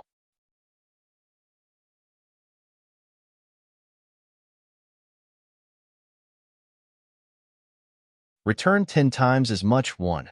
Xiao Yuancheng's face was slightly relaxed, and so was concubine Qin's. So what if housekeeper Zhou had confessed? He's already dead, so where would there be evidence? The result that Huang Beiyu had interrogated, only she knew. What she had claimed. Who knows if she had made this up? Okay. Today's matter, let's end it here. Lu Yungu has been burnt. Beiyu, move to Rongyuxian and live there for now. Everything there is brand new. Compared to Lu Yungu, it's better than it by who knows how many times. Xiao Yuancheng relaxedly exclaimed. The huge problem within his heart was now gone. From now on, he could be free from worries. This Huang Beiyu, he can just slowly soothe her. Huang Beiyu didn't have the intentions of interacting with them anymore. The reason for the fire, she still needed to investigate this thoroughly. The person who tried to harm her today, she will definitely let them pay a price for this. She just wanted to leave when a servant suddenly hurriedly came in. Lord, the crown prince is here. Xiao Yuancheng was stunned. All the concubines and young misses were stunned. Right after, they were all secretly excited. The crown prince is here. Who knew the fire within the Princess Zhang's manor had led the crown prince over. Xiao Yun and Xiao Ling, a couple of the young misses, immediately began to tidy up their appearances. Before, they were getting ready to sleep, but who knew there was suddenly a fire? Everyone wore their family attire clothes out, and none of them had washed up or dressed up. If they were to see the crown prince like this, it was a little out of manner. But if they go back to tidy and dress up, there wasn't enough time to do so. They hurriedly arranged their clothes, and outside came the sound of armor walking on the ground. Not only did the crown prince came, but there was also the black cavalries who patrol around Lin Huai City. Xiao Yuancheng hurriedly led everyone out to welcome them. Within the garden, Zhang Yi was coincidentally just walking in. The black embroidered robe was gorgeous and solemn. The icy cold external led people to fear to look at him. The pitch-black eyes swept over the people in front of the Princess Zhang's manor and noticed Huang Beiyu, who stood in the back, with flimsy clothes. The heart suddenly was calmed down. Still good. He received the black cavalry's report that within Princess Zhang's manor, Lu Yungu, where Princess Beiyu lived, had caught on fire. He was actually scared that something might happen to her. Although it could be said that he and Huang Beiyu didn't have any interactions, she was the only kid that the imperial aunt had left. Plus, she was also the apprentice of Shi Tian. This official, Xiao Yuancheng, seized the crown prince. Xiao Yuancheng and Xiao Zhongqi, who held a military position, went up to salute. The rest of the young men all kneeled down. The women were in the back. No need for so many salutations, Zhang Yi coldly stated. No expression could be seen from his handsome face. Xiao Yuancheng stood up and respectfully exclaimed, Crown Prince, please come to the front hall to drink some tea.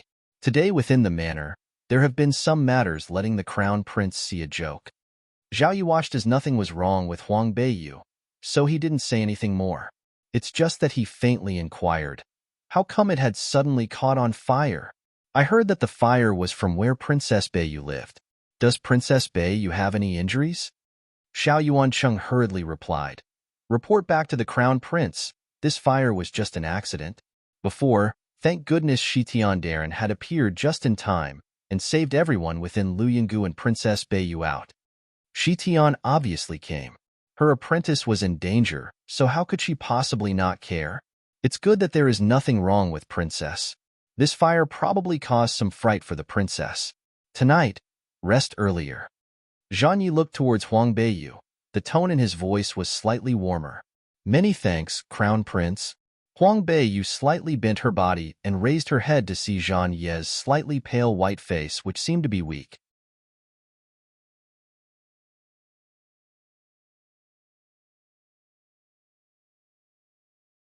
Return 10 times as much, too.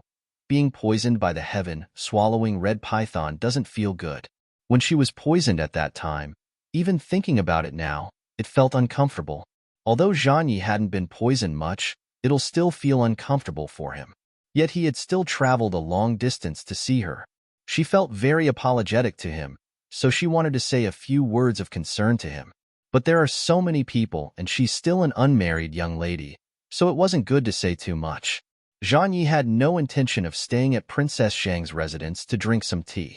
The fire hasn't died down yet, so everyone is still trying to extinguish the fire. It would definitely be more chaotic and busy if he stayed. After saying a few polite words to Xiao Yuancheng, he prepared to leave. However, concubine Qin suddenly said, "Your Highness, please wait for a second. A concubine of the residence doesn't have a high position. Logically, how could she so rudely and blatantly try to stop the crown prince?" Thus, when concubine Qin spoke, everyone in the estate shifted their gaze to her. Concubine Qin was very calm. She didn't panic at all as she slowly walked forward and knelt on the ground to give him a big bow. Zhang Yi turned around. He did not know who this woman was, so he looked at Xiao Yuancheng. Xiao Yuancheng also didn't know what concubine Qin was up to. He was puzzled but immediately said, "This is this subject's third concubine," letting his highness see a joke. Huang Beiyu frowned slightly. Zhang Yi hadn't even gotten married, so Xiao Yuancheng's introduction really made people feel disgusted. Who would know of his third concubine? Sure enough, after finishing his sentence, Zhang Yi was still somewhat confused. But he didn't show any signs of disrespect on his face. "Your Highness," Huang Beiyu slightly bent her knees and said, "This is my big brother Xiao Zhongqi's mother, Prime Minister Qi's Shu daughter." Only then did Zhang Yi nod. When he heard it was Prime Minister Qi's Shu daughter, he frowned. Although he wasn't interested in the gossip between the nobles of Linhuai City, he knew of this Prime Minister Qi's Shu daughter. That year, in the palace banquet, she was the woman who had publicly seduced the emperor's brother-in-law, Xiao Yuancheng. She was the woman who had humiliated his imperial aunt and made imperial father and the empress dowager extremely angry. Although he was young at the time, he still remembered. Prime Minister Qi's Shu daughter had become Xiao Yuancheng's concubine, but he didn't expect it to be the person in front of him. "What is it?" Zhang Yi asked coldly. When concubine Qin heard Huang Beiyu's introduction, she immediately felt some resentment in her heart. Why would this girl mention her as Prime Minister Qi's daughter? Wasn't this blatantly trying to embarrass her?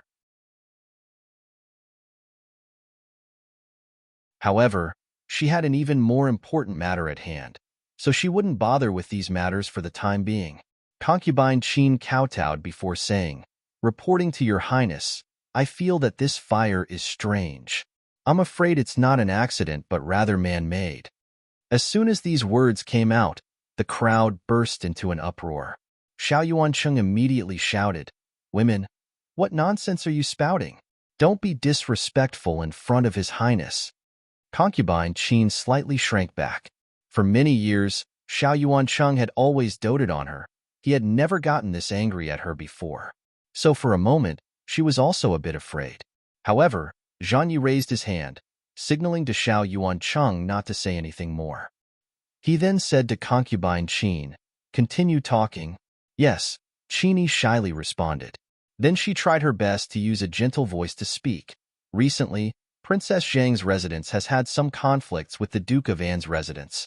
Thus, Dukan has sent people to surround Princess Zhang's residence, making things difficult for anyone who leaves the residence.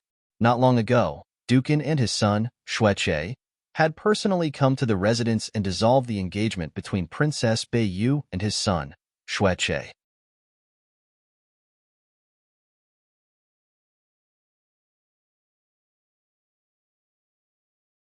Return 10 times as much. 3.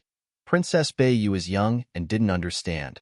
So she had openly offended Duke and must have harbored hatred within his heart.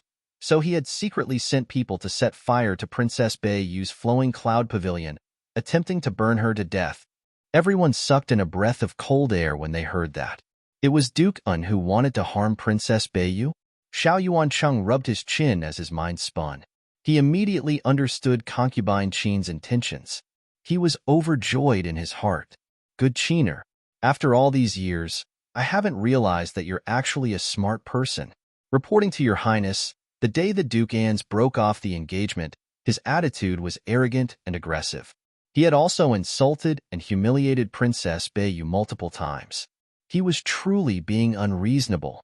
Beiyu's insensible nature had caused Duke An and his son to lose face. But I would have never thought that he would actually resort to murder. Duke An is truly ruthless." These past few days, he had been constantly suppressed by the people of the residence of Duke Un, making him dissatisfied. At this moment, He must seize this opportunity and throw all the dirty water onto the Duke of An's body. Huang Beiyu looked coldly at these people. These people are great at imitating the dogs and stealing the chicken, framing and setting up traps for others. However, framing Duke An isn't a bad idea. As Zhang Yi listened, his brows gradually furrowed. When Duke An had broken off the marriage agreement with Princess Beiyu, Duke An had lost face. Thus, he had kept it a secret. However, news had still leaked out, and he had also heard about it. For a moment, he felt his heart brimming with pity for Huang Beiyu. Ever since Imperial Aunt had passed away, how had an orphan girl like her managed to survive in such a large manner? He knows about the rules of survival in big families. He had thought that she would be neglected in the residence, but he didn't expect that even the Duke of An would dare to break off the engagement and humiliate her. A trace of heartache suddenly rose in Zhang Ye's heart as he spoke coldly. I will thoroughly investigate this matter. If it's really done by the people of Duke of An's residence, then there'll be no mercy. Xiao Yao was overjoyed. Even the Crown Prince was furious. The people from Duke of An's residence would definitely not be able to bear the consequences. Not waiting for him to finish being happy, Huang Beiyu walked up and said, I don't dare to trouble your highness. We should hand this matter over to the people under the Commander of Justice. The Commander of Justice, Geng Zhong, will definitely enforce the law impartially. Zhang Yi gave it some serious thought before saying, Commander of Justice, Geng Zhong is a reliable person. He's impartial and can handle matters flawlessly. I'll be reassured if this matter is handed to him.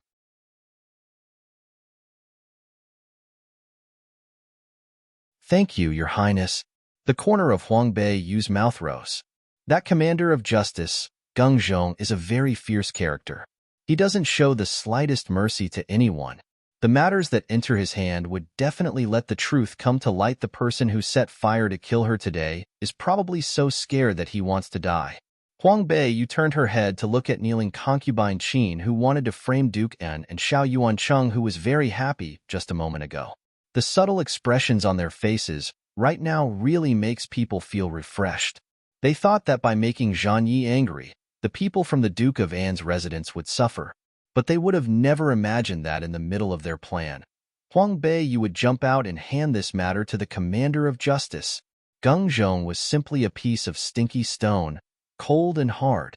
Once he arrives, everything that had happened in Princess Zhang's residence would definitely be exposed.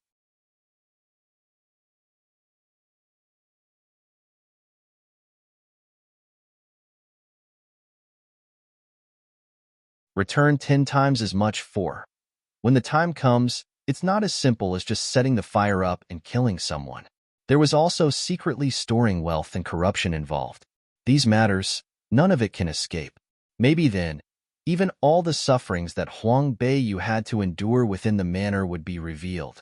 This led each one of them. How could they feel calm about it? From Xiao Yuancheng to concubine Qin, concubine Shui, and the young misses who were stroking their hair coquettishly. Right now, each one of their faces was like the color of dirt. Zhang Yi left a line of black cavalries in front of Princess Zhang's manor to protect them and drove away from the people from Ongwagong's manor. Then he brought his people along, leaving. Concubine Qin was held by Xiao Zhongqi and slowly stood up from the ground. She wasn't able to stand still yet when Xiao Yuancheng slapped her. Letting you act on your own. Xiao Yuancheng shouted out loud, flustered and exasperated. But once he thought of Huang Beiyu, who stood to the side, he didn't dare to say or do anything excessive. He could only, with his hands clasped behind his back, leave panting in rage. Concubine Qin was steadily slapped that the corner of her lips was dripping blood. Tears dropped down. She had followed him all these years, and which matter did she not consider for him first? Now that today, only such a small matter had occurred, he was going to slap her? Concubine Shui coldly exclaimed, Sister Qin, before you do anything first, you need to consider carefully before doing, otherwise you might harm yourself in the end. After she finished, she coldly smiled. Looking towards Huang Beiyu, with a gentle voice, today, the third young miss had endured quite a fright. From the start, your body hasn't been that well. I had boiled some ginseng soup. Later on, let your second sister bring some over to help with the shock. Have a good sleep and tomorrow morning, it will be fine. Troubling concubine Shui. Huang Bei you couldn't reject it either. She nodded her head and looked towards concubine Shui and the others. Then she brought Dongling along to Rong Yuxian. This dissolving moon pavilion wasn't like flowing cloud pavilion. It was at Princess Zhang's manor's most secluded place. The dissolving moon pavilion and by Shui Yuan, which is where concubine Shui lived, were only separated by a small pond. The two could be viewed from a distance, and it was convenient to walk around. Walking on the road, Dongling exclaimed with worry, "How come young miss had agreed to drink concubine Shui's ginseng soup? I see that she definitely doesn't have a positive motive." I naturally know that she doesn't have a positive motive, but I am guessing that she isn't that stupid. If she were to poison the ginseng soup and I end up dying from drinking it, she would have to face the consequences. Such a stupid action, concubine Shui probably won't do this. What the young miss had considered is accurate. Then what should we do? Huang Bei you slightly smiled. Don't inadvertently alert the enemy. See what they bring over first. It's the young miss who is smart, Dong Ling proudly declared, as though complimenting the young miss was like complimenting herself. Wait for tomorrow when the commander of justice, Geng Zhong, comes. This matter of setting the building on fire will naturally be investigated. When the time comes, we don't need to be soft-hearted at all. The smile at the corner of Huang Bei Yu's lips slowly fainted. The elegant face suddenly included a trace of sullenness.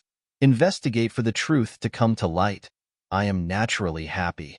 Those who want to harm me, it's not even enough to make mincemeat out of them. But however, young miss, please don't think randomly. Dong Ling realized what she was thinking about. She immediately got scared. Although the Lord doesn't treat the young miss well, a tiger, though cruel, will not devour its cubs. It's already come to this point. Saying honest words, I don't care about the affection between father and daughter anymore. This type of thing, I had never had before. If he is heartless, then don't blame it on me for being unjust to him. Huang Bei Yu stopped her footsteps and punched the pillar within the hall. Immediately, on the wooden pillar, there was a faint punch mark.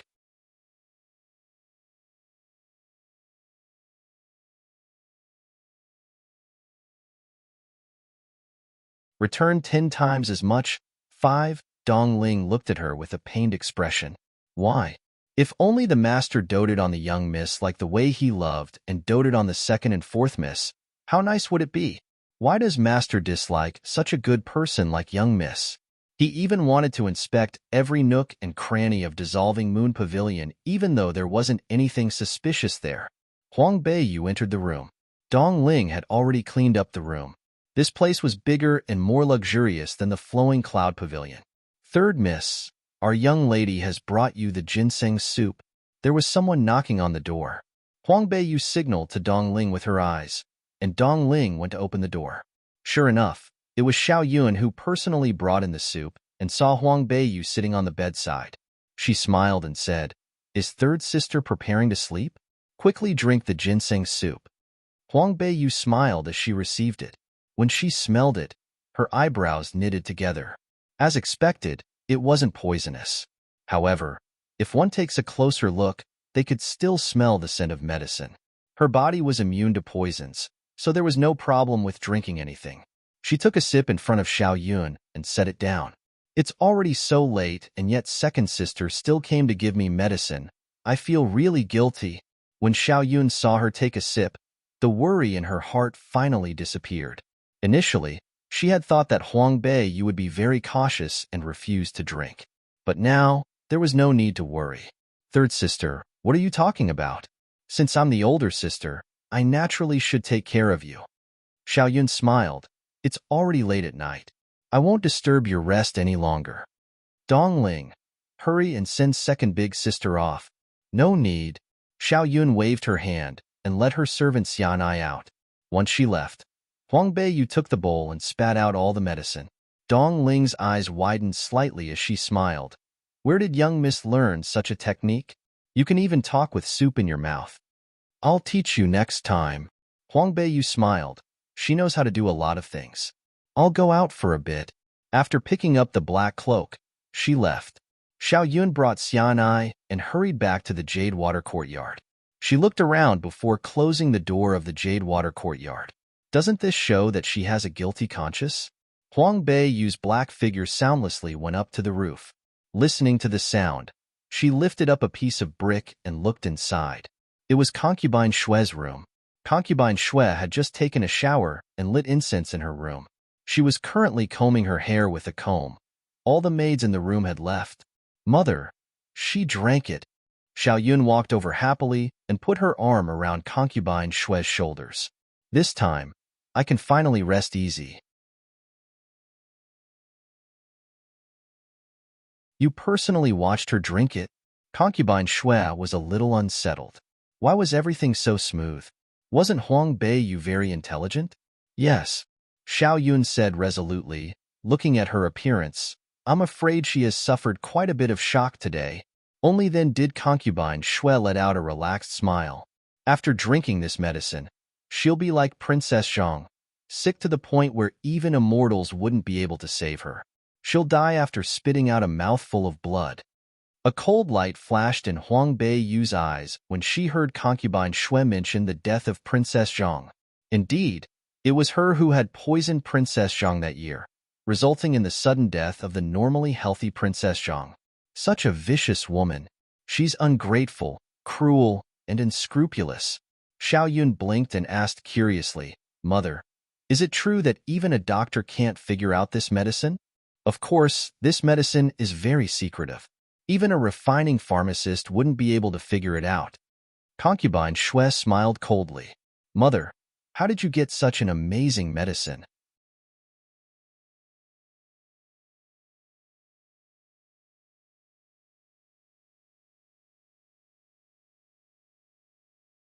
Return 10 times as much. 6. Concubine Shue's face suddenly turned serious and she faintly smiled. She turned around to pay Xiao Yun's hand. Yun this matter, don't ask too much. Quickly go sleep. Xiao Yun pouted. Mother is hiding it from me too. It's not that this mother wants to hide it from you, but even if you know this matter, there's nothing beneficial to you. Concubine Shue lightly soothed her, finally soothing Xiao Yun to sleep. The room was quiet and the faint incense spread across the air. The indistinct fragrance was able to float outside. Huang Beiyu tightly stared at Concubine Shue only to see that she was staring at the copper mirror. She pulled at a strand of her hair, coldly laughing. Princess Zhang, if you become a ghost, don't blame it on me. If you want to blame something, blame it on your fate. Saying this, Concubine Shue stood up and extinguished the light. She went to bed and began to sleep. Huang Beiyu transferred the tiles back. The cold wind and night blew over, and she only felt that the whole body was ice-cold to the bone. She silently went back to Rong Yuxian. Dong Ling was staring at her and raised her head to see that she didn't have a good look on her face. She called out in a low voice, "Young miss, what happened?"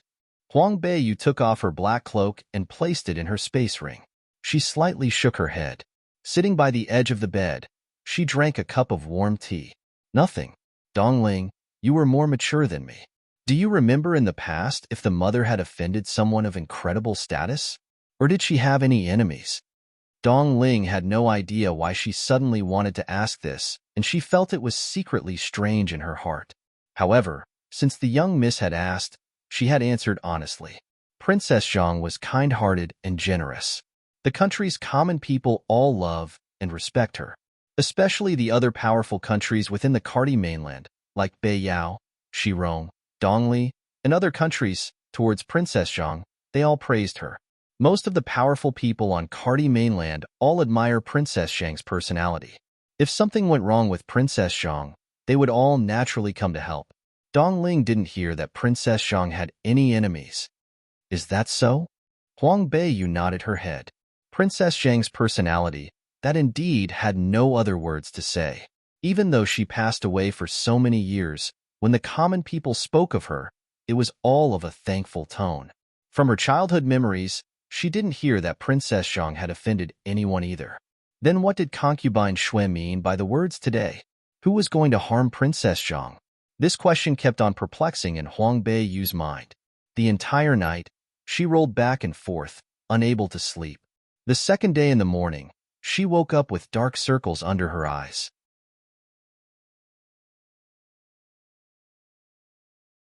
The fire that started in the Princess Zhang's manor, Crown Prince Zhang Yi had given to Ting Wei-si to manage. Ting Wei-si didn't dare to neglect.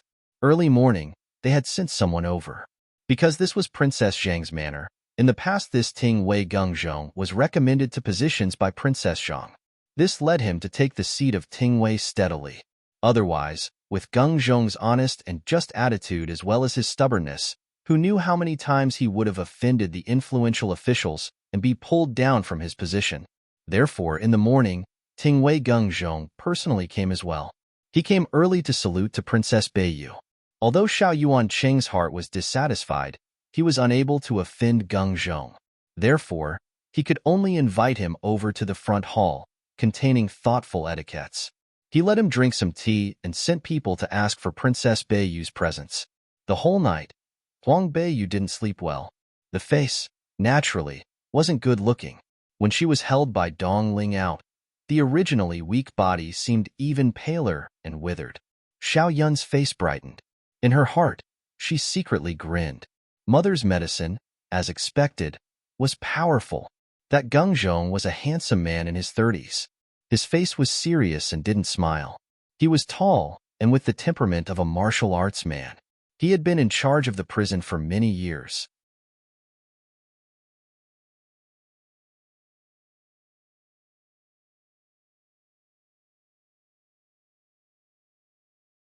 Returned 10 times as much. 7. Gungzhong was a handsome man in his 30s.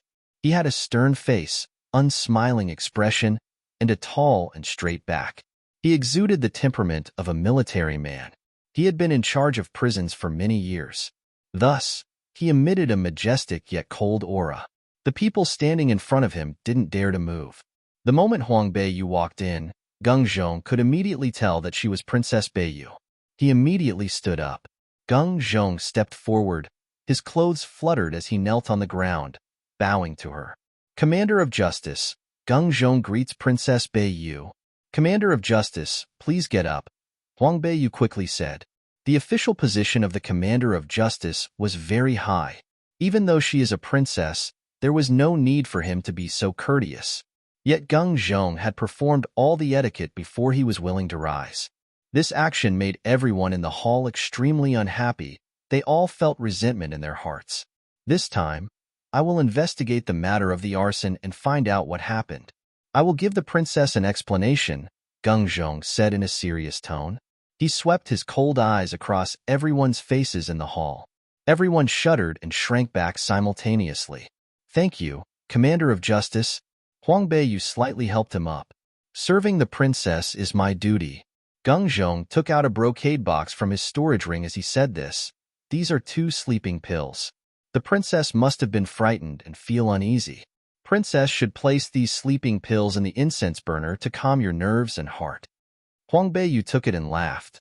How can I let you spend so much money? Dong Ling, bring the white jade snow ginseng pill that was given to me by Old Master and give it to the Commander of Justice. Gungzhong quickly stood up. Princess, you mustn't. I can't accept this gift. Uncle Gung, this isn't a bribe. My mother had often mentioned you when she was alive, but I never got the chance to meet you. So treat this as Beiyu is showing you filial respect. If you don't want it, then it shows that you don't consider me your friend. The way she called him Uncle Gung made Gungzhong's heart heat up. When he heard her mention Princess Zhang, he was even more moved. He sighed. You've grown so much now and had become more sensible. Uncle Gung hasn't taken good care of you. I'm ashamed to face your mother. Don't say that, Uncle Gung. I'm already really sorry for troubling you this time. Gungzhong said seriously, this time, I will investigate this matter thoroughly and definitely not hold back. Although this Gungzhong was recommended by Princess Zhang for the position of Commander of Justice, he was still investigating both the residence of Duke An and Princess Zhang. Duke An's residence wouldn't hold any influence over him.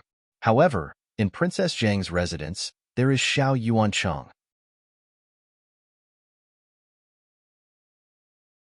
He is the emperor's brother-in-law as well as Huang Beiyu's father. So if he investigates, he would have his hands tied. However, When Huang Beiyu mentioned Princess Zhang, Geng Zhong couldn't help but think about Princess Zhang's sudden death that year. What's more, he had just seen how emaciated and haggard she, HBY, is with her own eyes, so he would investigate everything without any leak. When the people under the commander of justice came to investigate, the people in the residence naturally took a leave of absence. They didn't attend Lingyang College, and Xiao Yuancheng didn't go to the military base. Flowing Cloud Pavilion, which had been half-burnt, now looked exceptionally desolate. Steward Zhou's corpse was carried out, while Pei Yu could only kneel on the ground, crying incessantly. Only after seeing Steward Zhou's corpse with his own eyes did Xiao Yuancheng feel truly relieved. The news regarding Princess Zhang's residence being set on fire had already spread through Linhuai City. By noon, young Master Luo Luo of the Bujier family had personally come to visit. As soon as he entered, Princess Ingyi had also arrived.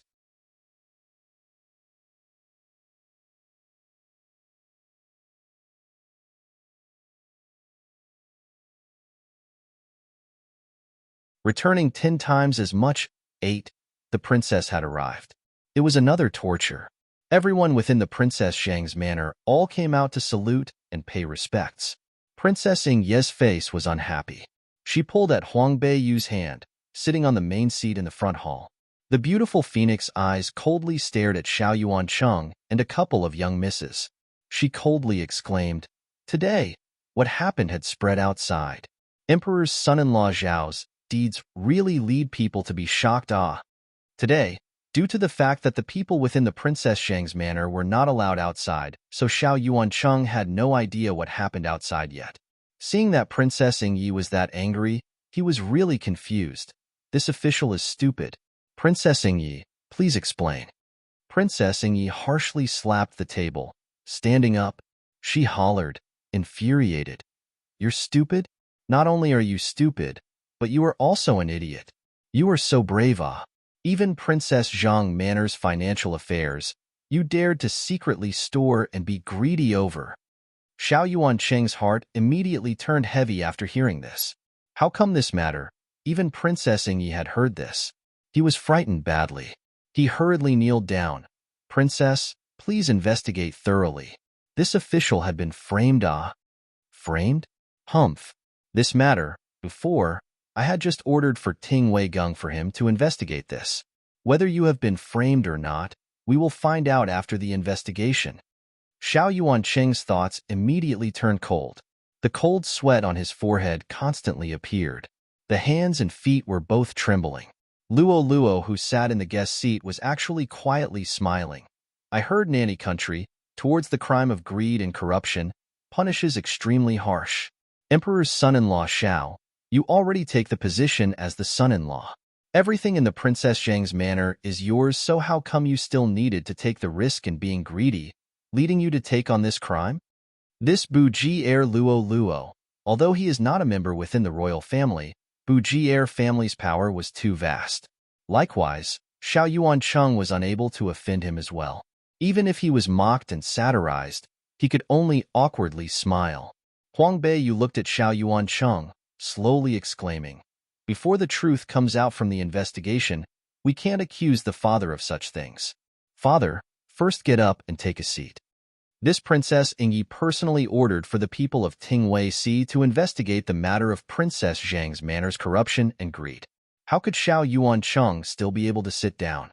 Plus, he had no idea why this matter was spread out. His dream to be promoted probably is impossible. Xiao Yuancheng was held by the servants and he sat down, trembling in fear. He basically was like sitting on needles. "Beiyu, you're just like the imperial ant.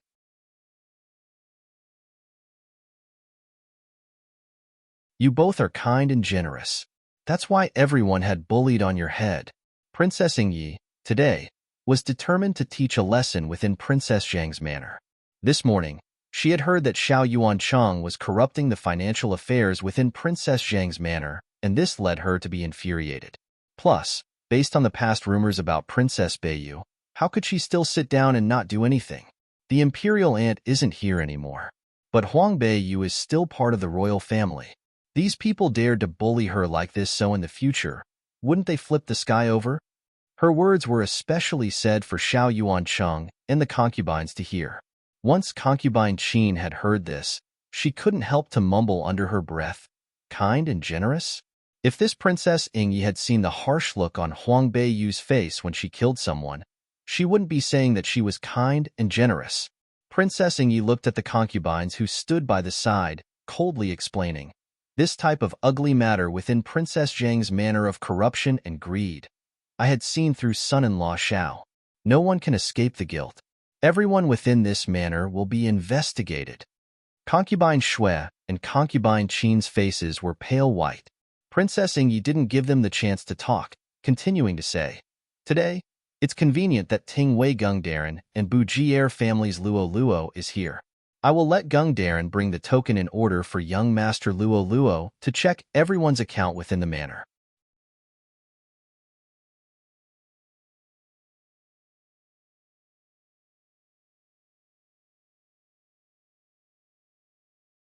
"Return 10 times as much 9. I'd love to," Luo Luo said with a smile. Luo Luo, who had always been opposing Princess Ingyi, had never been so obedient. Looking at them, there was no need to even guess. It was obvious that these two people had already been agreed upon everything while they were outside. That was why they came together. They were afraid that a little 12-year-old girl would be bullied and wouldn't be able to handle such a big matter. Huang Beiyu was touched by their sincere and kind intentions. Ignoring everyone's reaction, Princess Ingyi sent someone to get the command tally from Gungzhong to give it to the Bu Jier family, telling them to check the bank accounts of concubines and young masters for money laundering. Concubine Qin's vision blurred. Her head felt incredibly dizzy. She couldn't stand still and fell into Xiao Zhongqi's arms. When Princess Ingyi saw this, she had Wu Shuang move a chair over for concubine Qin to sit on. In the following period of time, the princess didn't say much. She only let Wu Huan take out the snacks she brought from the palace, placing them in front of everyone. "Everyone, please have some snacks. It will take some time to check the bank accounts." Huang Beiyu didn't act too formal. In any case, she was just waiting to see a show. Her heart felt at ease as she ate quite a few pieces of dessert. Not long after, the people sent by Princess Ingyi came back to report. Wu Shuang went out to listen, then walked in, and whispered a few words into Princess Ingye's ear. "Pa!" The teacup in Princess Ingye's hand suddenly smashed to the ground. She shouted, "Someone come and grab those two lowly women, drag them out and flog them to death. Your Highness, please have mercy." Concubine Qin, who was sitting on the stool, immediately collapsed to the ground, kneeling down and begging for forgiveness. Concubine Shui also knelt down in panic, begging for mercy. Princess Ingye's phoenix-like eyes swept across and said with a cold smile, "Have mercy? Do you think you're worthy enough to ask me for mercy? When you were greedily trying to launder money, you should have already known that once this matter has come to light, you'll die. Drag them away." Princess Ingyi was the most powerful princess apart from the emperor's little sister, Princess Shihi. Princess Ingyi is born from the current empress and is most favored by the emperor. At her display of might, the entire residence was trembling with fear. The few black cavalries left behind by the crown prince from last night immediately came in, dragging both concubine Qin and concubine Shui out. Xiao Yuancheng was so scared that his entire body went limp, and he didn't dare to say a single word. "Princess, please spare my mother." Xiao Yu knelt down and tightly hugged concubine Shui's waist, not allowing the black cavalry soldiers to drag her out. "Your Highness, please show mercy."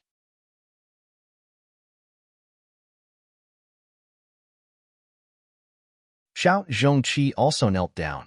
As a man, of course, he wouldn't cry, but from his strong voice, one could hear quite a bit of fear. Xiao Rou, Xiao Zhonglei, and the others also knelt down to plead on behalf of their mother. The rest of the children were all hiding in their mother's arms, not daring to speak. With such a heavy atmosphere, anyone who said a single word would die. Only Xiaoling felt that it was fortunate that her mother was a blockhead and wouldn't do anything greedy. Otherwise, she would be the one begging in fear today. Hearing that more and more people pleading, Princess Ingye's face became colder and uglier. "Who is your mother?" "The only one in charge of this residence is my imperial aunt, Princess Zhang. She is your mother." These concubines are only lowly servants. Good. It turns out that after so many years, there are actually no more rules in Princess Zhang's residence. Even the emperor's brother-in-law doesn't care anymore. Xiao Yuancheng's expression was as ugly as a dead person. His lips trembled a few times. He couldn't do as he did before, using his identity as Huang Beiyu's father to discipline Huang Beiyu. This is because the person in front of him is Princess Ingyi.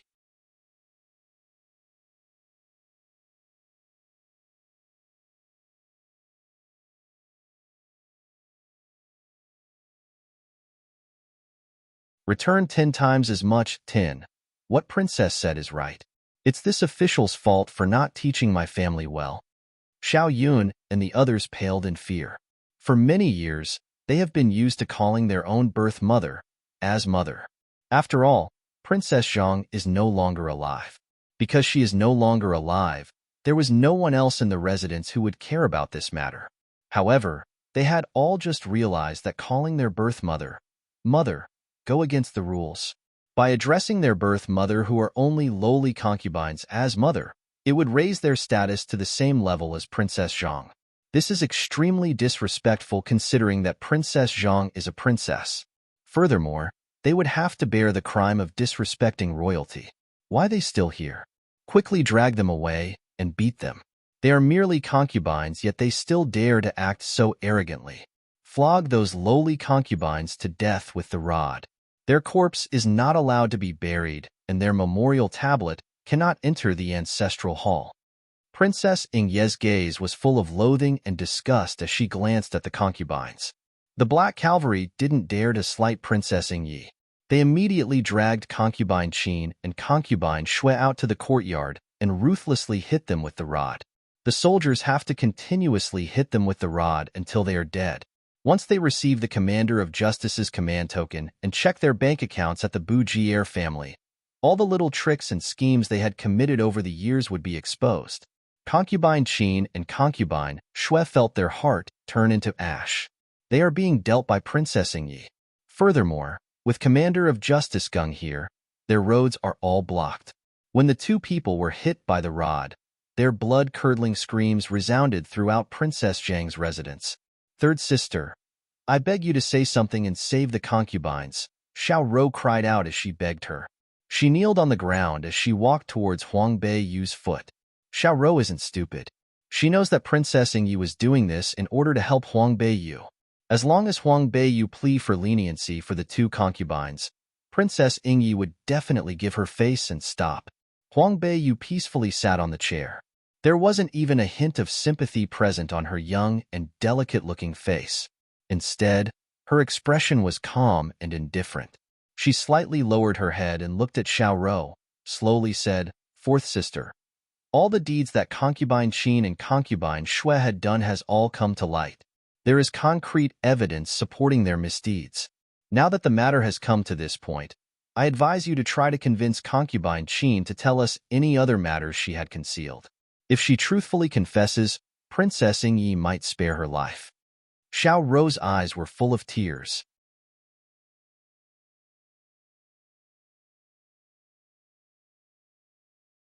She knew that Huang Beiyu was giving her two choices. Either she confesses all the matters that her mother had concealed, or watch her mother be beaten to death by the rod. Originally, concubine Qin was afraid that the servants in the residence would become greedy and steal the money and items. So she had hidden a portion of the money and items. In the future, when third sister comes of age, all the items and money would be given to third sister. Last night, concubine Qin had already told me to tell all of this to third sister. At the moment, Xiao Rou exposed all the money and items concubine Qin had hid for many years. The total amount of the items and money that was hidden was quite large. This made Luo from the Bujier family to click his tongue in disgust. After Huang Beiyu listened, she nodded her head. Concubine Qin knows how to do things properly. As she says this, she faintly glanced at the pale-faced Xiao Yun. Xiao Yun trembled. Does this mean that she has to sell out her mother too? If she reveals all the things her mother had secretly stashed away without other people's knowledge, would Huang Beiyu really spare them? Concubine Shui's blood-curdling scream could be heard over and over again. This made Xiao Yun tremble in fear. She doesn't have much time to consider everything. If she continues to drag this on, her mother will definitely be beaten to death. She is only 16 years old this year. She isn't like Huang Beiyu, who had lived 2 lives. Huang Beiyu had experienced countless matters and interacted with many deceitful and treacherous people. When it comes to psychological games, Xiao Yun is definitely not Huang Beiyu's opponent. Hearing the sound of the screaming gradually weakening, Xiao Yun could only kneel on the ground and plead. Third sister, I will admit everything. Please consider how well concubine Shui had treated you in the past and spare her. It's for the best if second sister is willing to confess. However, don't try to conceal anything.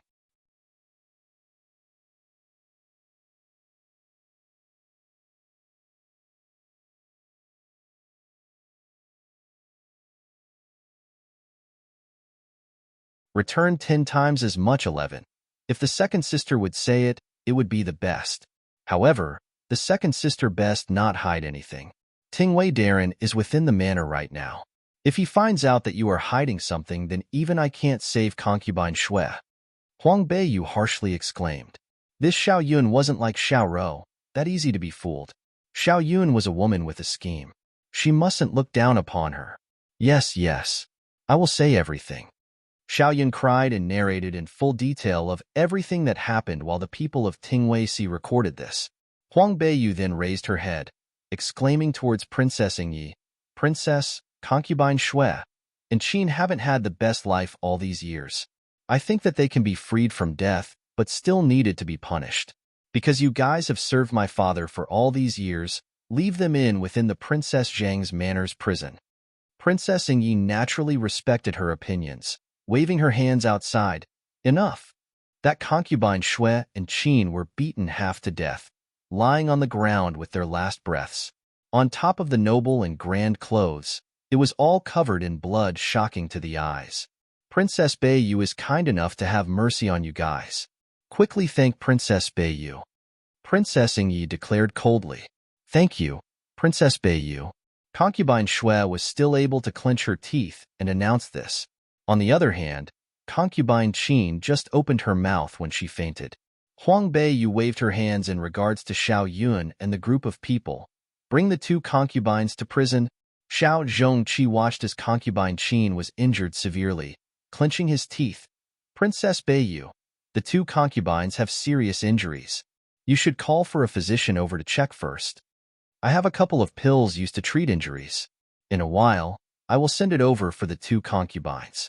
Elder brother doesn't need to worry. Huang Beiyu faintly smiled. Xiao Zhongqi knew that she was purposefully making things hard for him, but there was nothing he could do. Now, Huang Beiyu had completely turned over. If he wanted to treat her like in the past, there is impossible. However, a nobleman taking revenge, even 10 years isn't late. He didn't believe that Huang Beiyu could be rampant forever. Seeing that concubine Qin and Shui were carried off, Princess Ingyi sat down, looking towards Xiao Yuancheng. Originally, the matters within Princess Zhang's manor, I shouldn't be overlooking it. However, yesterday night, the fire had burned Princess Beiyu's Lu Yungu. This news, unclear how, but it had traveled to Father Emperor's ears. Father Emperor was furious and probably will place the blame on son-in-law Xiao. When the time comes, if the Father Emperor personally asked about Princess Zhang's matters, son-in-law Xiao will probably suffer, so this princess first took control of this.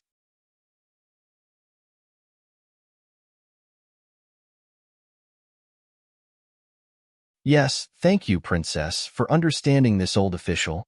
Xiao Yuancheng replied, trembling. It's not understanding, but this princess will advise son-in-law Xiao that no matter what, don't cross the line too much. Don't think that you can cross the sea by a trick. In this world, there is no fire that can be covered by paper. Princess Ingyi exclaimed in a cold tone. Yes. Xiao Yuancheng hurriedly kneeled on the ground. Leave. I have a couple words to say to Princess Beiyu. Xiao Yuancheng didn't dare to neglect, hurriedly bringing the family members outside. Within the front hall, all of a sudden, it got quiet. Princess Ingyi, then, stated in a sorrowful tone. I didn't know that within Princess Zhang's manor, there were no rules. Even the concubines and Xiao Yuancheng dared to stir up trouble. Beiyu, all these years, why didn't you go into the palace and reveal everything to Father Emperor? It's just a small matter within the house. How can I startle the Emperor? Huang Beiyu faintly smiled. Based on Huang Beiyu's past personality, she definitely wouldn't dare to go tattletale. She had a weak body, and even the physician had said that it was contagious, so how could they let her out the door?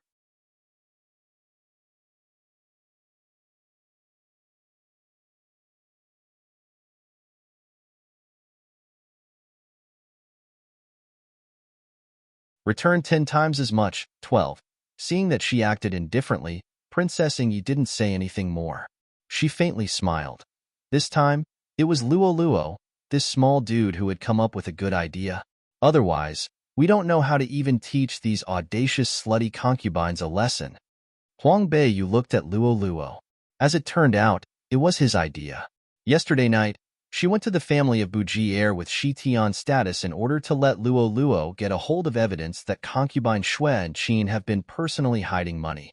Who knew he was that quick-witted? He used the time when Ting Wei-si came over to investigate the matters of Princess Shang's manor to call for Princess Ingyi over in order to resolve the issue. Luo Luo embarrassedly touched his nose. Actually, I had thought of this idea due to a master's advice. What master? Princess Ingyi inquired out of curiosity. Luo Luo was naturally a naive person and almost exclaimed it out loud.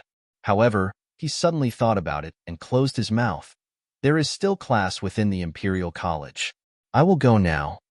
Hey, you wait for me. I also have class. Princess Ingyi turned around to declare to Huang Beiyu. Beiyu, you don't need to be afraid. You have me, royal brother, and father emperor. A couple of days later, Empress Dowager and Aunt Shihi will be back too. There are so many people with you, and there won't be anyone who will bully you anymore. No one can bully me. Princess, be comforted and go. Huang Beiyu grinned. Now, only she can bully someone. Watching as Princess Ingyi and Luo Luo left, Huang Beiyu's smile gradually disappeared. Dong Ling, let's go to the prison. Walking out from the front hall, she peered at Xiao Yuancheng who stood by the corridor, his face the color of dirt. The originally handsome and bright man seemed to have grown old by a couple of tens of years old.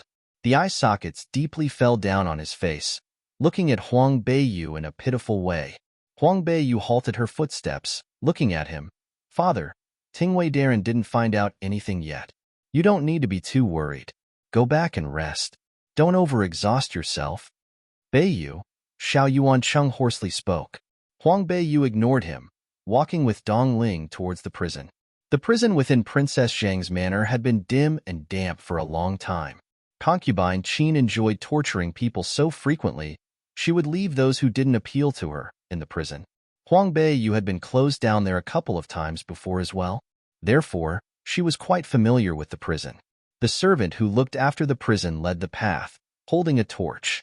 The prison wasn't huge, and within a couple of steps, they walked towards the prison rooms.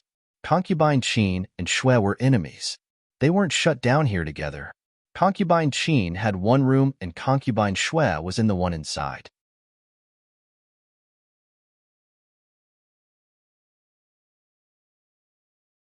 Concubine Qin had been complaining about her injuries.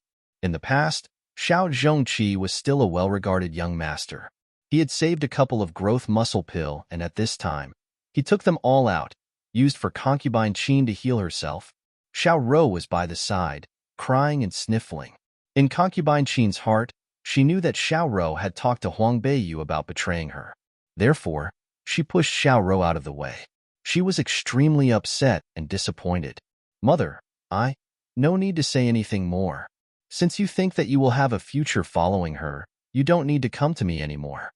Xiao Ro was just thinking about explaining this when she raised her head to see that Huang Beiyu was walking in. She hurriedly closed her mouth. Huang Beiyu smiled. Concubine Qin, don't be angry. The fourth sister is doing this for your own good. She is scared that you don't understand the times and something might happen to you, so she came out to testify. Concubine Qin, be comforted. I won't kill you. Concubine Qin glared at her, clenching her teeth. Due to the pain within her body, she couldn't really let out her anger. She could only lean on Xiao Zhongqi, tears falling down her face. Huang Beiyu looked at them and didn't do much more. She walked in to look at concubine Shui.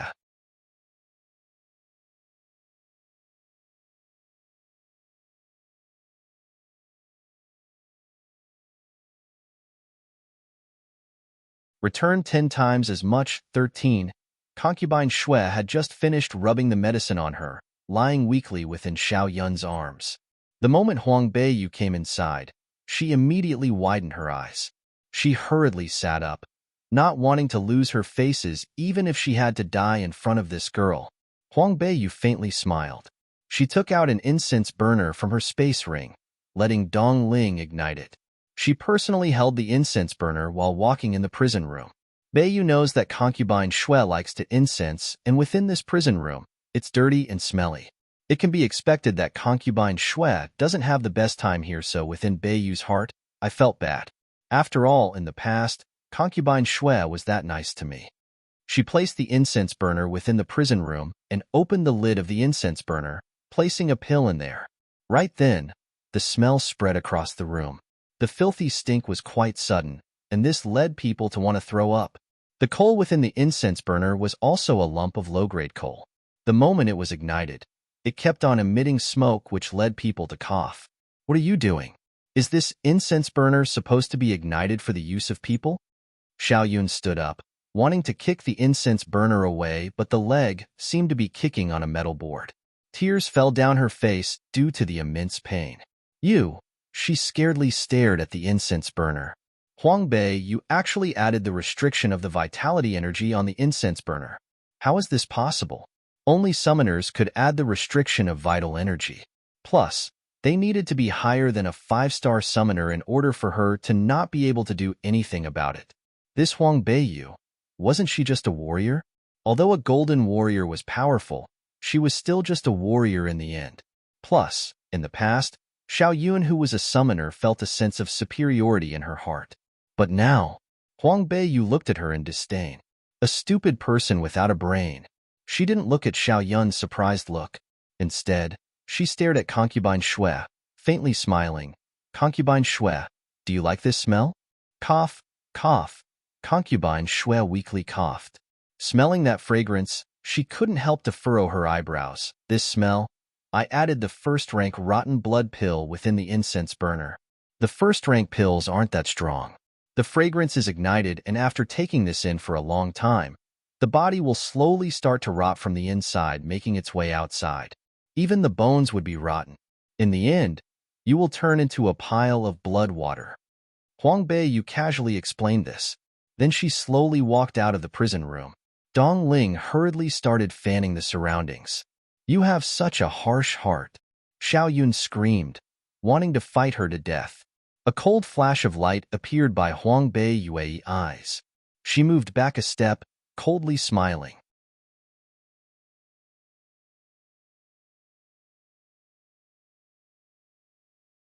The body immediately flashed over to the back of Xiao Yun, and the palm of her hand struck on her neck.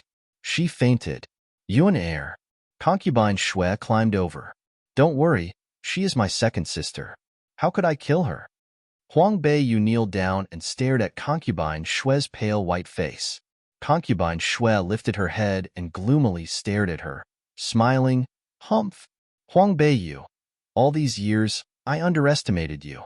However, don't get too cocky. You think that by killing me, you can successfully live longer? Not long after, you will be going to hell to see your mother. Huang Beiyu peered at her, mockingly. She felt a little bad of how even till now, she had been daydreaming, thinking that she could use her as a scapegoat. Concubine Shui, you probably don't know, but I am immune to all poisons. Very regretfully, all these years, you had been busy for no reason. Concubine Shui stared shockingly at her. How did I know? You sent me medicine every day, and within the medicine, you included a slow poison. Each day, it will worsen my body. Finally, yesterday, you couldn't hold it in anymore and decided to include a quicker poison.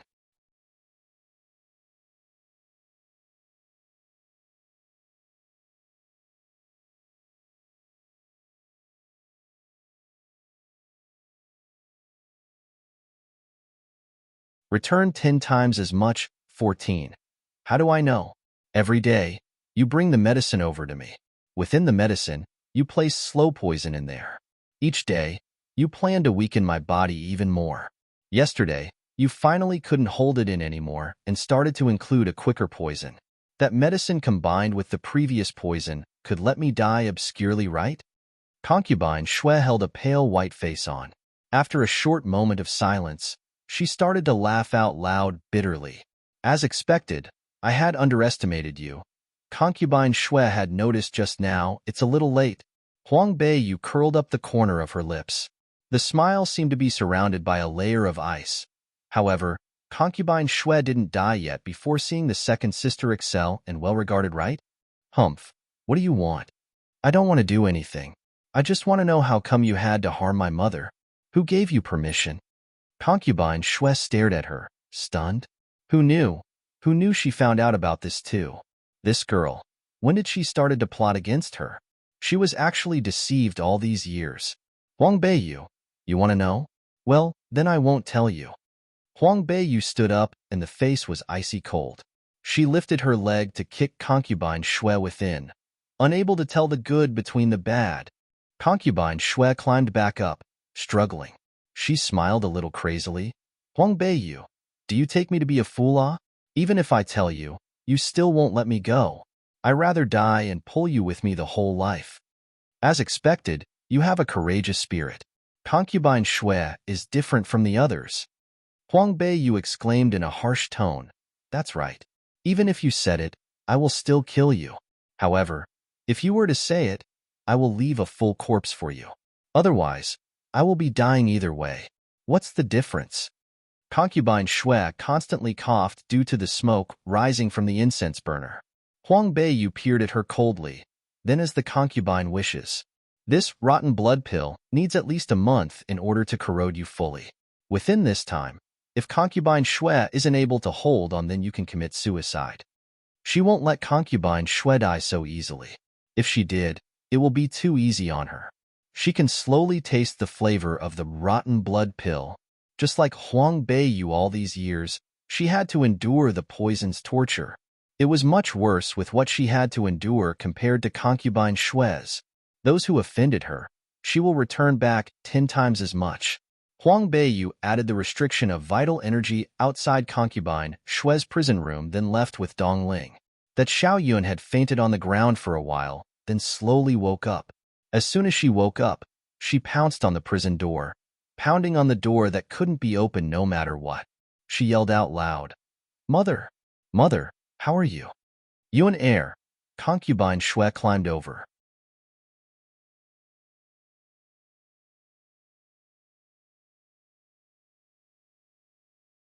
The tears falling down her eyes. She wanted to hold on to Xiao Yun's hand, but because of the restriction of vital energy on the door, no matter what, she couldn't hold on to her. "Mother, I'm going to save you. I'm going to save you." Xiao Yun took out the ice feather, wanting to break the restriction of the vital energy. Concubine Shue shook her head. "There is no use. Yunair, don't worry. Mother won't be beaten down by that slut so easily. There are some people who can save me. Right now, there is someone who can save me." Xiao Yun sniffled, inquiring, Who is it? Is it father?" "Humph, your father? He almost can't even save himself." Right now, mentioning Xiao Yuancheng, Concubine Shue revealed a face of disdain. He can't even protect his own woman, so what type of a man is he? The person that mother is speaking of, Huang Bei, you definitely can't afford to offend. Just one word and mother will be fine. Concubine Shue exclaimed with confidence, smiling weakly.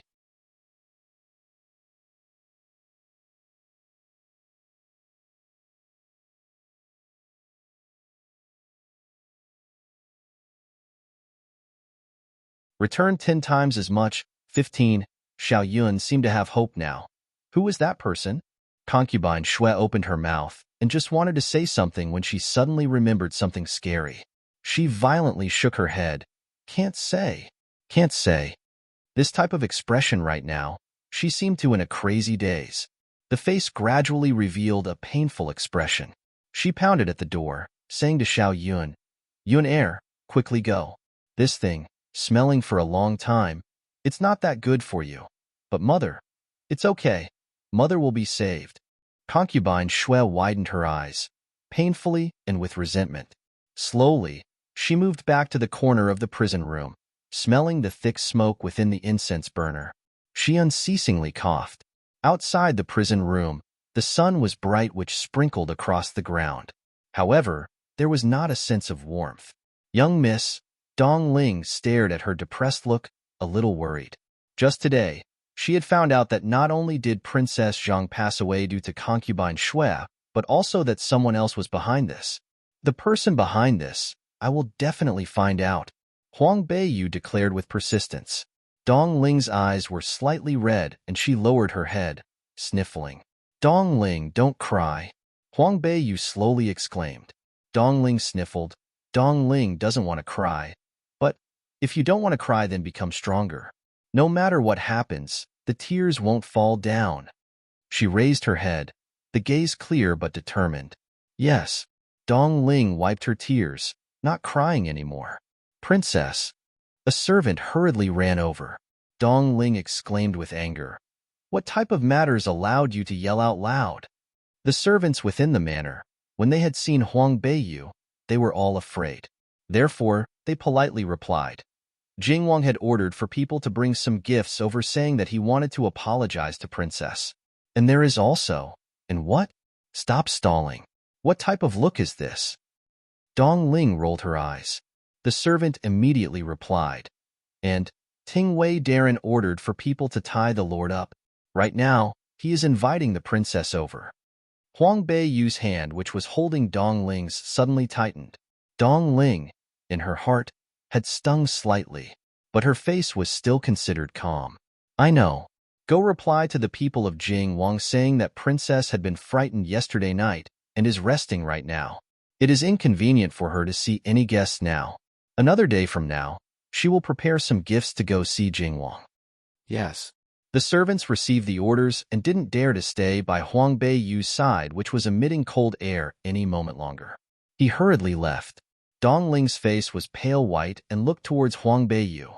Young Miss Wei, since Ting Wei Darren is inviting, then let's go over. Huang Beiyu opened her mouth. The voice was cold. It is unclear of her emotions.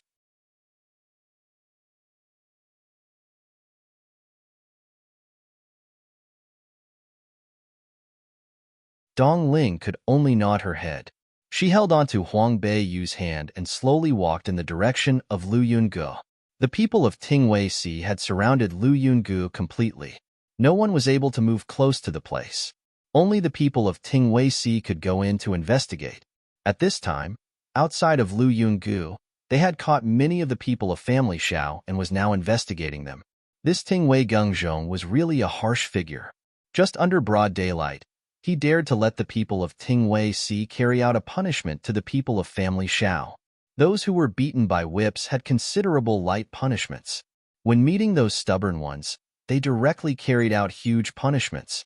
Within the air, there was a sense of fresh blood and scorched skin flavor. The tragic calls rose up and down. Geng Zhong hugged his hands, coldly staring at this. Hearing that someone had reported that Princess Beiyu was here, he immediately waved his hand over and let people to bring the people suffering a punishment away so that they won't frighten Princess Beiyu. Uncle Geng. Huang Beiyu stared at the group of people, not seeing Xiao Yuancheng.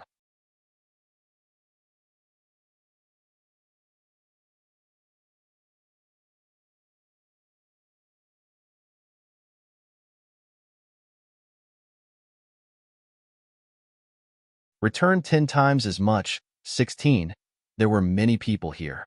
Geng Zhong let out a low cough and said, Princess, let's talk in private. Huang Beiyu followed Geng Zhong to a place where there were a few people.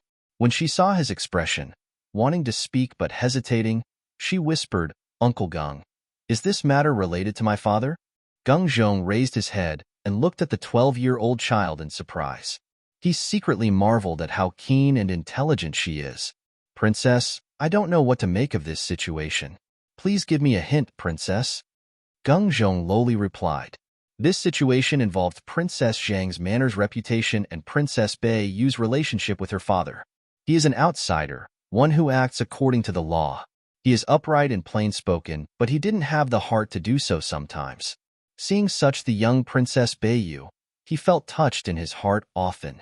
If Princess Zhang was still alive, how could this child have endured such torture? Huang Beiyu was stunned. Right after, she faintly smiled. What needs to be done? Uncle Geng Zhong, please make a decision. This is official matters. Beiyu doesn't dare to intervene. Geng Zhong sighed. As expected, she was trained by Princess Zhang, such a brilliant and intelligent girl. Uncle Geng. Huang Beiyu pondered over it, then opened her mouth. I want to see him. I am not sure if it is convenient or not. Of course it is convenient. Wait here for me. I am going to bring him over. Geng Zhong walked back to bring the person over. Dong Ling was watching her from afar. She wanted to walk over, but Huang Beiyu waved her hand, signaling her to not come over. Quickly, Xiao Yuancheng was brought over by two people within Tingwei Sea. Probably it was because he watched as his subordinates had been carried out execution, and that scene was too bloody and frightening. His two legs couldn't stand up straight without people holding onto him. Therefore, he fell on the ground. Huang Beiyu looked at him from up above and coldly called, Father. Xiao Yuancheng's whole body trembled, and he immediately raised his head. He raised his hand over, wanting to grab onto the hem of Huang Beiyu's skirt, but she had agilely dodged it. She held a face of dislike. How disgusting would it be to let him touch her? Xiao Yuancheng started to cry. Father had been framed. Beiyu, how could Father try to harm you? Father is really framed, ah. Since you are framed, Father should go to Tingwei Darren in order to speak clearly of what happened. What is the point of coming to find me then? I am not Tingwei. I can't decide what your crime will be. Huang Beiyu coldly declared. Xiao Yuancheng was discouraged. He knew that this time, his suspicion could never be cleansed of. That Geng Zhong is a really powerful figure. Since he had obtained the evidence, then he will definitely not let him out. In his heart, it was anxiously pounding.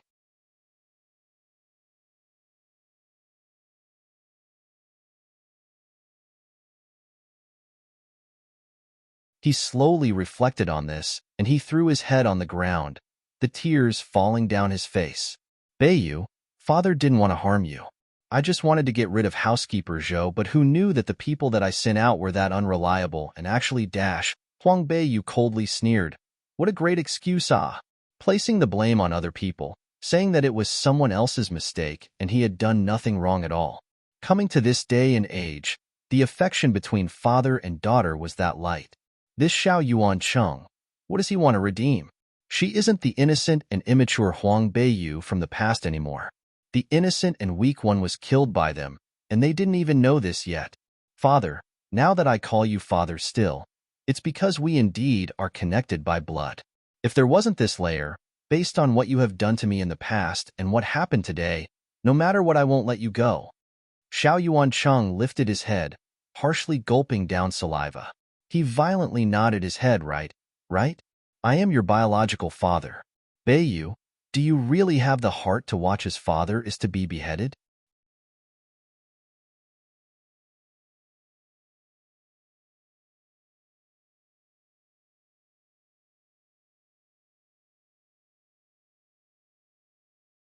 Return 10 times as much, 17. Owing a debt and returning the money back. Paying with one's life after murdering someone else. These are all right and proper. Huang Beiyu exclaimed with an icy voice. Suddenly, the corner of her lips curled up into a cold smile. Father, we are all your daughters. How come you are that harsh to me? Xiao Yuancheng's corner of his lips shook. A couple of times, he tried to open his mouth, but he wasn't able to say anything. They are all his daughters. But towards Xiao Yun and Xiao Rou, he is a gentle father. But towards Huang Beiyu, besides transferring the hatred towards Princess Zhang towards her, he had never completed the responsibility as a father. Huang Beiyu stared at him and coldly grinned. She slowly stated, Xiao Yuancheng, you are as expected a bastard. My mother, during that time, was blind. That's why she had married you. Xiao Yuancheng's body was frozen. The original body, which was shaking in fear, suddenly was stirred up. With a pale white face, he started screaming, Your mother? Your mother had married me, but not one day was it out of truth. If it weren't that I was blinded in the past, I would definitely not marry her. Huang Beiyu's body trembled. She furrowed her eyebrows, inquiring, why? The reason why she married me is because Xiao Yuancheng suddenly calmed down, not as moved. She suddenly thought of something, then stopped talking. Seeing that his face was that pale white and the expression was painful, Huang Beiyu felt a little sympathetic towards the man. Not needing him to say it out loud, she also knew that the reason why Princess Zhang married him is definitely not because she liked him. This Xiao Yuancheng was that cowardly, so despicable and shameless. How could someone like Princess Zhang like someone like him? In between this, there must be a lot of things that people weren't revealed to. Maybe it had to do with political factors and maybe something else. However, no matter what it is, could they blame Princess Zhang for this? It is Xiao Yuancheng who is greedy and wanted to seek instant benefits, so he chose to marry Princess Zhang, becoming the emperor's son-in-law. Had he had a moral backbone, he wouldn't live a life without dignity for half his life. Huang Beiyu kneeled down and looked at his eyes. One word, one sentence. Father, what you had done in the past, I cannot look into this.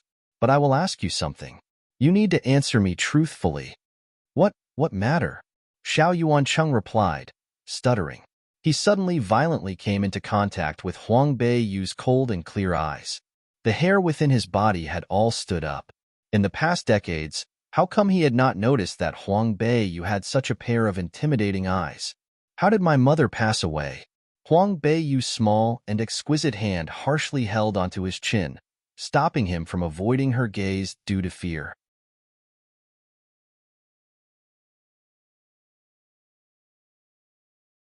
Xiao Yuancheng trembled. Sick, due to sickness. A flash of cold light appeared in Huang Beiyu's eyes. You are lying. How come I would be lying?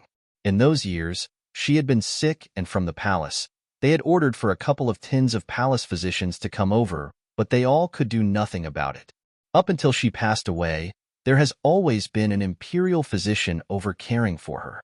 The cause of her death, a couple of tins of imperial physicians had all claimed it due to sickness. Everyone knew this. Suddenly, within Xiao Yuancheng's brain, something flashed over. He suddenly violently lifted his head. He widened his eyes, looking at Huang Beiyu. With a serious voice, could it be that you're suspicious of me? Huang Beiyu was stunned. Could it be that this matter, Xiao Yuancheng didn't know a thing at all? She understood how to observe one's emotions and expressions and psychology. She knew what it is like when someone lied. Xiao Yuancheng was stupid, and if he tried to lie, it wouldn't be that brilliant. It could not possibly escape her eyes. Seeing that she was stunned momentarily, Xiao Yuancheng pulled his hand away from her and suddenly turned courageous.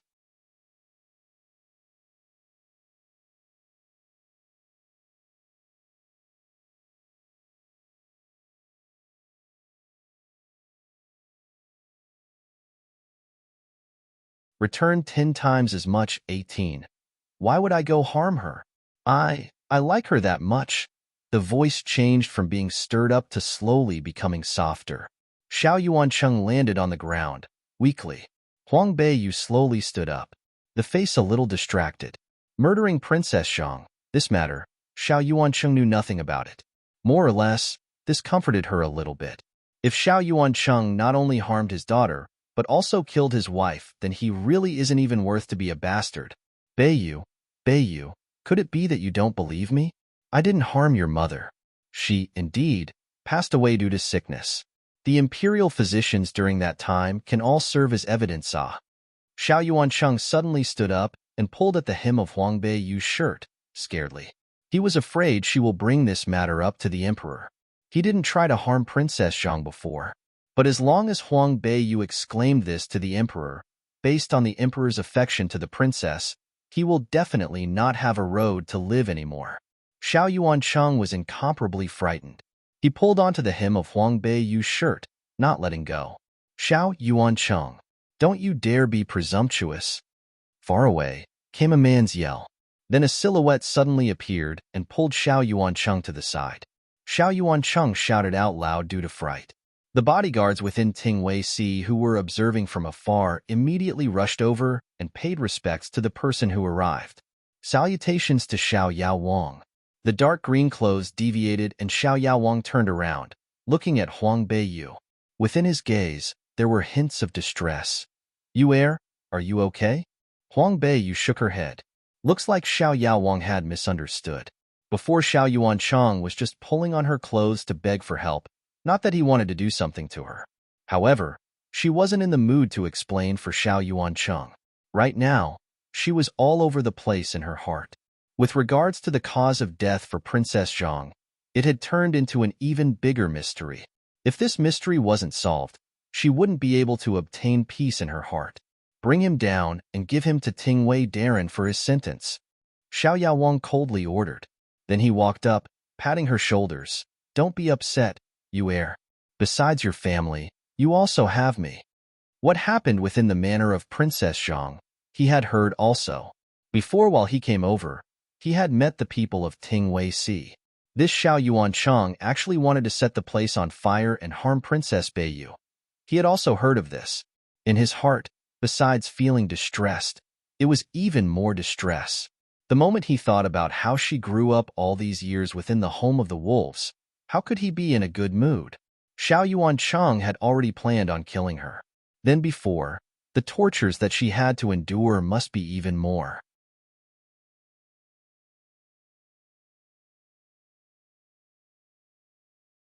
Huang Beiyu lifted her head and looked at him. In her heart, actually, she wasn't that upset. After all, Xiao Yuanchang wasn't really her father. It's probably because in her body, the same blood flowed within. Therefore, no matter what, she was unable to make her heart feel indifferent as though the ice. The family properties that belonged to her were stolen by her biological father, and he also planned on taking her life. This type of situation, when thinking about it, she was a little upset and felt a little sorrowful. Princess Beiyu, you don't need to be upset. People that are not worth it, you don't need to place them in your heart. The gentle and warm voice rang. Feng Lian Yi walked over with a body of white. Huang Beiyu stared at him. Within the foggy black eyes, there was a faint light flashing by. She suddenly opened her mouth, inquiring, Prince Yi, in the past when your father emperor sent you over to Nanny country as a hostage, did you ever hate him? Feng Lian Yi was stunned. The faint purple eyes were calm, holding no emotions. That feeling, I forgot that already. Forgot? That was easily said. Even till now, she still remembered when she went with Princess Zhang to welcome the 9th prince who would become hostage to Nanny country.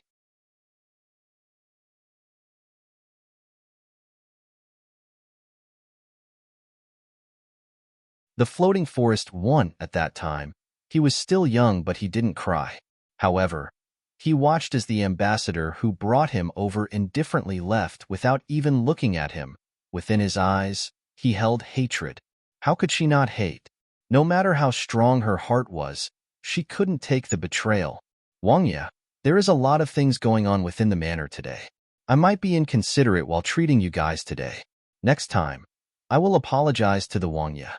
Huang Beiyu lowered her voice saying this, then took Dong Ling with her, leaving. Xiao Yao Wang watched her back, shaking his head and sighing. After all, she was still a young girl. No matter how strong she was, she will still be hurt. Did I say something wrong? Feng Lian Yi inquired with a faint smile. Xiao Yao Wang was frozen. Suddenly, he asked, do you really have no feelings regarding this? No. Feng Lian answered simply and straightforwardly. The gentle smile almost led people to become immersed in it. Xiao Yao Wang peered at him and shook his head. Sometimes, he really can't read this person. I need to go to the palace to see the emperor. Go back early. Okay. Feng Lian smiled as Xiao Yao Wang left, then the smile on his face gradually disappeared. After he patted the folding fan in his hand twice on his palm, he turned around heading in the direction that Huang Beiyu had left in. Today, everyone within the manor of Princess Zhang felt in danger. They were all busy and everywhere around. People within Tingwei Si were walking around. No one had noticed him. The backyard within the manor of Princess Zhang was where the family lived. Tingwei Si had already checked through it. Right now, everyone had come out and it was inconvenient for him to go inside. Therefore, he could only stay outside to see. Princey didn't leave yet. Is there something? Huang Beiyu walked over from behind. The eyes looked at him coldly. Feng Lian was slightly shocked. How did she appear behind him? I came to find you. He said the truth. No matter how many lies he formed, he wouldn't be able to get it past this girl. There was no expression on Huang Beiyu's face. She coldly inquired, "Why are you looking for me?" Although the tone was cold, however, she didn't drive him away. Therefore, Feng Lian was a little comforted. Principal Tsang he already decided that the day after, all the teachers within the school who has experience can take students who won 4 ranks above into the floating forest to experience. Feng Lian faintly smiled at her. After all the things that happened within the manor of Princess Zhang, I am guessing Princess Beiyu isn't in the mood to go experience. Whether I go or not, what does that have to do with you? Huang Beiyu icily glanced at him. Feng Lian smiled. You want to find the materials in order for me to refine marrow cleansing pill, so how could this be none of my business? These materials, I will definitely give them to you. Going to the floating forest to experience, I will definitely go too. Feng Lian glanced at her admirably.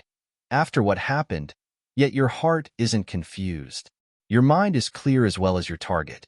Princess Beiyu lets people to admire her. Ah, you're over-complimenting me. After you finish your words, you can leave. Today, within the manor of Princess Zhang, we are not receiving any guests. Quickly, he was given the notice to leave. Unavoidably, Feng Lian felt a little discouraged. Seeing her cold and heartless face, he couldn't help to sigh. I am worried that you might be upset, and as it seems like it was unnecessary. Huang Beiyu's clear and icy gaze looked over. How come you are worried for me? Because, he dragged on. The handsome face, the smile gradually turned charming. Next time, I will tell you. Humph. If you're not going to say, then leave. Huang Beiyu felt depressed. Leaving him and walking in large strides. You're tuning in to the Romance Rendezvous YouTube channel. We're so grateful for your support, and don't forget to subscribe to join us on this incredible journey through captivating stories. Your generosity through donations truly makes a world of difference, as it's the primary source of revenue that allows me to expand and enhance this channel for you.